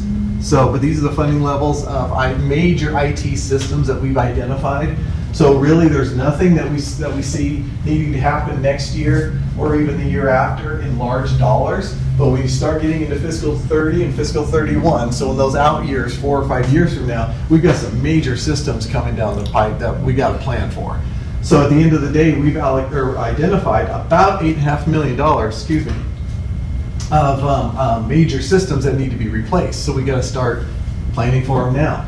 So the thinking is that if you've got $8.5 million, if you just divide that by 5, we need $1.7 million a year, roughly, to start socking away. In this current assumption for fiscal 27, even though we don't have any costs needed for sure, I'm proposing, well, let's sock away something. If we can't do the 1.7, let's at least start putting away something. So just to make how the numbers work, and some of this is feel right now, it's a little more art than science, to get kind of a balanced approach. We want to maintain a good ending fund balance. We want to have a balanced spending structure. Maybe we sock away $700,000 in fiscal 27. It puts us behind, right? Not the full 1.7. I'm saying we've got about $1 million shortfall just in that funding process, meaning we don't have to spend it, but I'm looking from a savings plan, right? We're starting off short, but as you can see here in a Jeff, couple slides. where's that money coming from? What's that? Where's that money coming from? That revenue piece that I showed you? 700,000. Yep, that revenue piece I showed you, the first slide, $116 million, that's where it's coming from. Another policy that I want to recommending tweaking is the Part C of, we're still on fiscal policy 3, but the Part C, where the 5% franchise fee gets divvied up a little bit different. So you heard discussion earlier from Jim about the road fund. We have a current policy to sock away some money from the general fund. We were going to transfer it over from the general fund into the road fund. I'd like to remove that. I'm just my recommendation. See if you're on track with it. I would like to eliminate that policy and weave it into our fiscal policy 3 here. So I'm eliminating one policy, and tweaking this 3 so that we can change the allocation. And in the current or in the next fiscal 27, just recommend moving 0.5% in fiscal 27 of what the electric and gas franchise fees, move it from the general fund to the road fund. So right now, remember the current allocation is 2% goes to the general fund, 2% to the road fund. I'm looking to tweak that, such as 1.5 and 2.5. It's about $630,000. It's about $1.3 million per percent. So instead of doing a full percent, maybe we ease into this and do, instead of transferring money from the general fund to the road fund, start just changing the allocation of the franchise fees so it goes straight into the road fund to the tune of about $630,000. So if you remember our current policy that we implemented, that transfer is $250,000. So I'm looking to increase that essentially to $630,000. And then I would recommend, as we look going into fiscal 28, moving another 0.5%. But and then no change on the dedication of marijuana fees. What's our current revenue on marijuana fees? Dropping like a stone. Yes. I know the last time I heard it was 1.6. No, less, much less than that. Where So are we at now? originally I was looking at about 1.2. Based on the first quarter, we were dropped about 17% from last year. So I think we're looking at, if that doesn't change, we're looking at probably 900, maybe $1 million. Wow. It's really dropped. We were at 2.1 just a few years ago. So.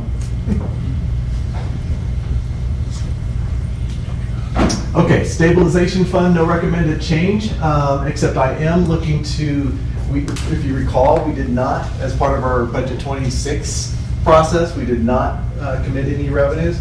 27, I'm looking to reinstate that, put another $250,000. It's a fair amount. At the end of the day, we currently have about $2.3 million in there, or which is about 2% of the general fund expenditures. I think a healthy balance, a healthy goal, if you will, is to get a balance of 4% of expenditures, which would be about $4 to $5 million. It's a good goal. I don't think we have to hit that right away. This is, in order to pay for emergencies. So it's a good long-term goal, I think. That would be my recommendation. I'd recommend we continue socking some money away. Okay, policy 5, the rest of these go pretty quick. No change. We just changed it to be 75% of revenues is what our personnel costs should not exceed. So that's kind of where we landed. We knew we were into troubled waters in fiscal 24 and 25, so we had to readjust. And it looks like we're going to be right about 75 or less for the current fiscal year. And then current forecast is coming in under about 74%. So much better after we did our reset in 26. This is just a reminder. I'm going to buzz right through this, but this is our fiscal policy. It's just a reminder of our benefits liabilities. They're big, but they also are long-term liabilities. So I'm recommending just continue pay as you go, not set up a separate fund to pre-fund these or anything like this. These are again 40 and 50-year benefits. We're actually, interestingly enough, seeing some decreases in some of these. The largest increase, if you will, which drove an increase for the whole total, is the pension. And I highlight that in a brief minute just because the reason it jumped from 131 to 143, the PERS portion actually went down a little bit. What's driving that is our own doing. So, we signed a contract where police officers are allowed a benefit in their retirement years where they can get a cash stipend. And that cash stipend, I have to account for that as a pension. So that pension liability added, or that benefit added about $14 million to our pension liability. So, pretty large dollar. This is also the other side of it. So on the road fund, this is the one where I'm just recommending that it be eliminated. So again, we just started it. It didn't exist. We're only started for the current year. And so I'm looking to, again, do the shift to the gas and electric franchise fees such that this would eliminate this policy.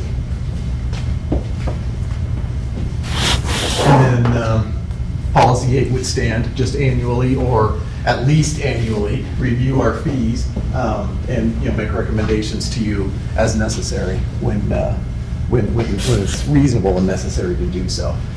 Just a note, if we got rid of the one policy, this will become the new policy 7. So, does that make sense? This is where we landed. So this is a high-level profit and loss statement. At the end of the day, let me just quickly orient your eyes. The very top is our revenues, total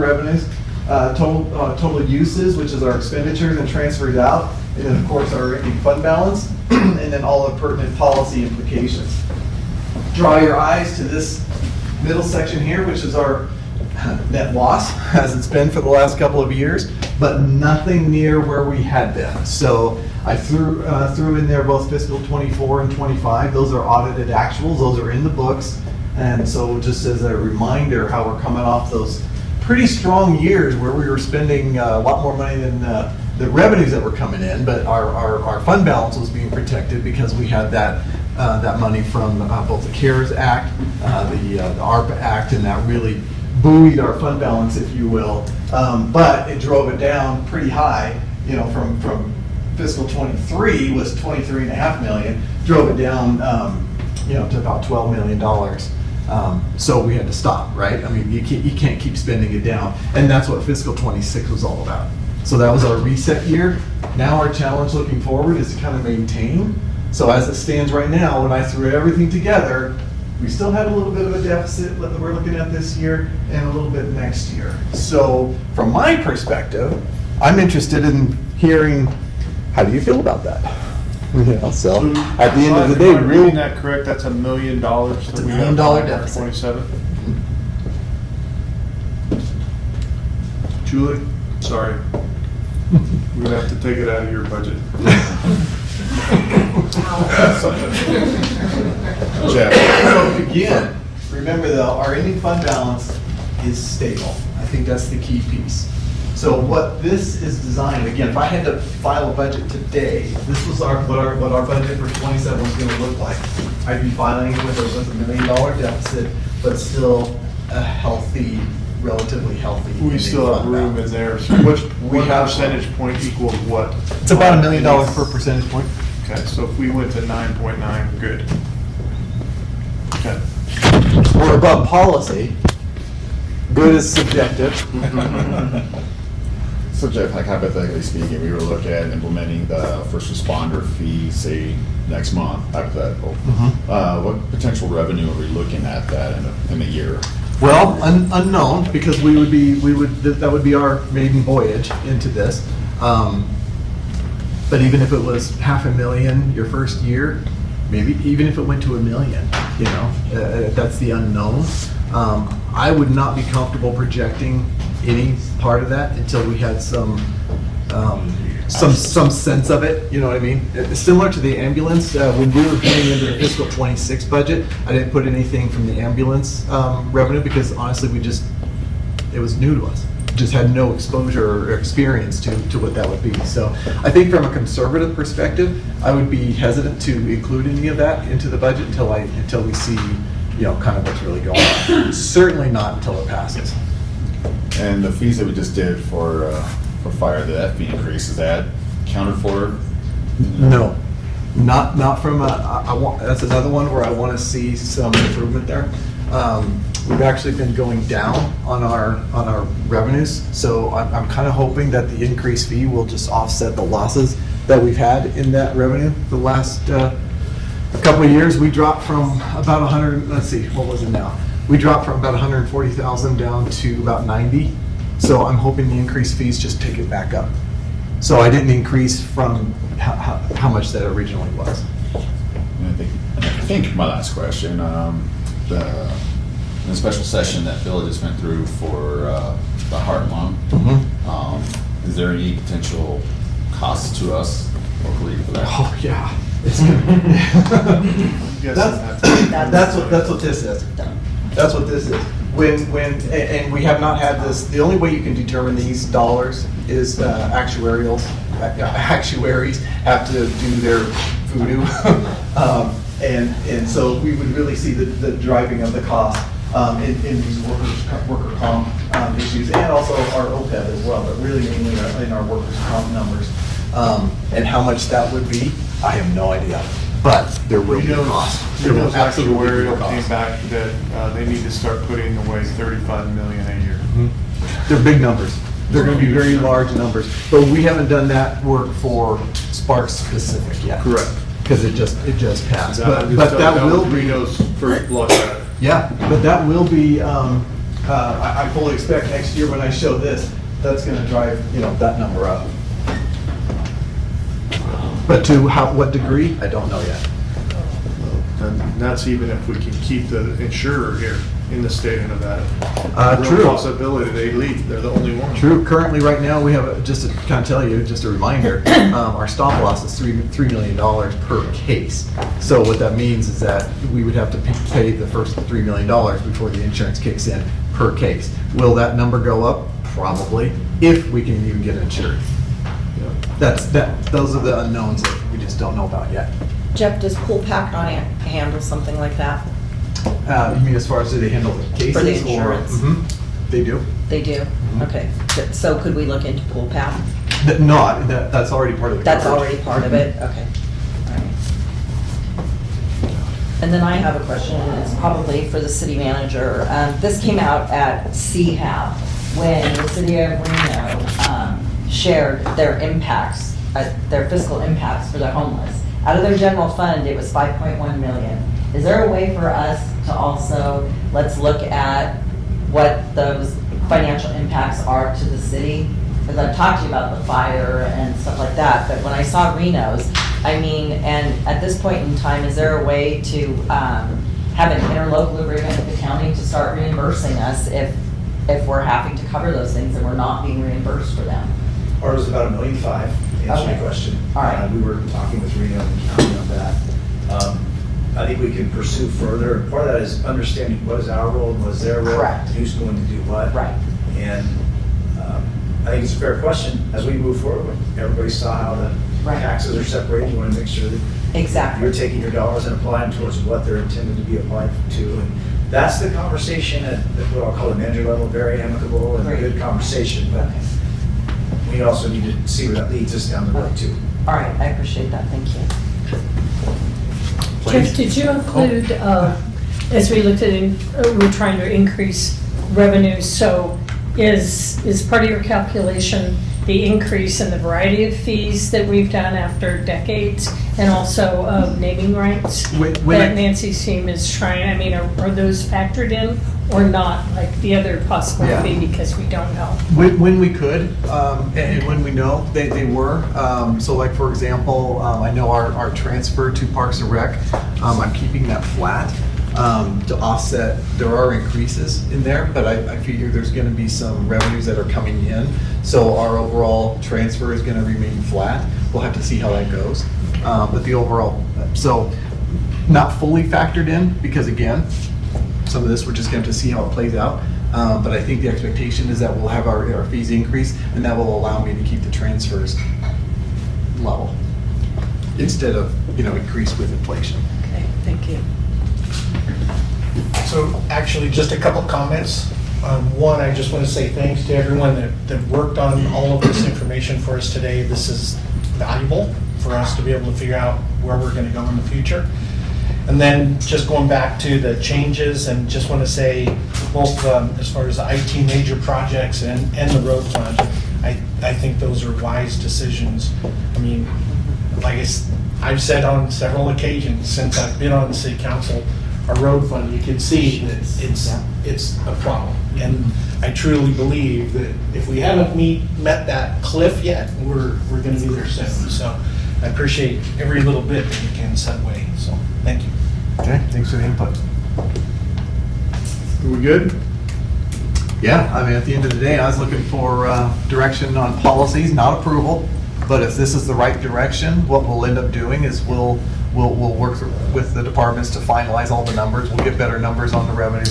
But I'll pull or input all the couple policy changes and put that into play and show you what it looks like in April. Is there anything If you're you saying guys that's the right see direction. I mean, I'd like to look at it and see, we don't have to make a decision. No, today's not approval day. It's just a matter of, I wanted to get Make this approval down the road. Yeah, I wanted to get like a temperature reading, like, hey, you guys are out there, get rid of this, or hey, we're good direction, or, that's all I'm looking for today. Good Well, direction. Jeff, with the marijuana stuff going down too, how are we gonna handle GURP as that continues to fall? Because, I mean. Turf's getting more Okay. expensive too. Yeah, it Yep, is. yep. Yeah. It's a great question. I was a little surprised with those first Oh, couple no, I numbers. knew, But- it's out there. There's a lot of them going out of business, Yep. and it's just, Yep. it's too hard. It's just, the regulations are too hard and too expensive to do it. Yeah, it's been a trend, certainly, for the Yes, last it has. several years. Yeah. It's just that first quarter really kind of fell off a cliff. Yeah. So, we'll have to see. One quarter is not a trend necessarily. Exactly. Christmas is coming. If There you go. if stress levels Some of continue, us I don't know. need them more than others. After this. Yeah, no kidding. I guess we're still gonna for a little bit of direction. Well, that's because the black market's That's still. Just something that I know that kind It's in the of black market. as we come into new year, like especially with Reed, that's going to be doing a lot of revitalization, putting up buildings, what have you. I know that Shadow is something that I just don't want it to be that scratch on a brand new car, where that makes sense. So I do know that Shadow needs some love, and I know that we're in these type positions, but I think it's going to show. Just if Reed's getting all that beautiful look and revitalization, I would just like to have Shadow kind of at least be on the same level as that. So just put it down everyone's radar. So. And that'll be a great conversation when we look at the CIP in March. With the school district. Jeff, For we the did Little receive one to For pay those for it. little Yeah, there you go. kids, For the Little League fans, Yeah. that's school district. Jeff, so looking at the, It's like half and half. I guess your first ask was, are we okay with $1 million deficit? Or any deficit. Or any deficit. You know, I know we had conversations last year. You know, we've been running a deficit, heavy deficits, you know, for a couple of years. You know, are we tired of deficits and we don't want any deficit? You know what I mean? That or are we comfortable taking it all the way down to, you know, 8.3 and have a higher deficit? You know, that's the kind of feel I think Dion and I. Now, granted, our recommendation, that's why you can consider this a recommendation. We certainly want to be, you know, have this fund balance into manageable. I think I mentioned before, and from a finance perspective, we need it at about 12.5% before we have to do some creative accounting. So splitting the difference here, if you will, and keeping it at 10% or higher, it kind of gives us a puncher's chance, you know, that kind of thing. But, you know, it's a feel. You also manage Just, this. Mayor, if I could, just general discussion, no direction here, so we stay within the bounds of our meeting. So general thoughts, discussion, good. Direction, no good. Well, I think you're doing the right thing. This is not a decision day. This is correct. Throw stuff on the wall. Yep. This is where you don't want to hear saying, "Ooh, I don't," you know, we're not comfortable with any of this, or We might not be okay. in February, you never know. Well, and I think A lot can one thing change. too, though, for my chair is we've tried to bring some metrics, give you some idea of what you're buying for that. There are things where like, hey, this is more important to us, or this is maybe something we would look at and say it's not quite as important. Any type of feedback like that is valuable, so when we come back to you, we're trying to craft and hear and take what you said and apply it. Promote more cannabis. And you can manage, you can manage that through the vacancy rates too. That $1 million could be made up pretty easy by filling those positions later in the year or slower. Yeah, just to Jeff said, this is a very preliminary, those numbers are gonna change a little bit, and we'll see what they hold better. But personally, my minimum threshold from my chair is 10% in fund balance. We're over that. I think this is stabilized, and where we're at, I'm pretty happy, frankly, from where we came. I feel like we've stabilized. It's not quite where we want to be, but we're starting to implement some potentially additional policies that put us in a better spot moving forward, so we're more proactive than reactive. And I think that's where we need to do a better job as an organization of helping ourselves be more successful versus backing ourselves into a corner. And if I can, you know, when we're going back to last year when we had that really big $18 million hole, I think I remember mentioning this will probably take us 2 years. You know, we had to have a reset year. Now we've got to maintain. You know, we've got to stabilize, and that's kind of exactly what Dion was talking about here. So we're kind of entering that second year. Fiscal 28 is going to have its own challenges, and that'll be a different animal. But I was really looking at going into fiscal 26 as being kind of a real 2-year process. That's why, you know, we're not looking to add a whole bunch of positions. You know, these are ones that were ended up freezing last year, current year. It's got to maintain for a little while. Good? All right. Public comment? Comments from the manager, city council, city manager, or mayor? Just thanks everyone for the time. I know we're running a little bit longer today. I know we have another meeting. This is valuable for us as we move forward, so appreciate the commentary. Okay, we're adjourned. I got one real quick. Can we just get everything emailed to us? Because it wasn't Yes. online. Just, I wrote everything down, but I did not write all. You'll get all of those. Cool, thank you.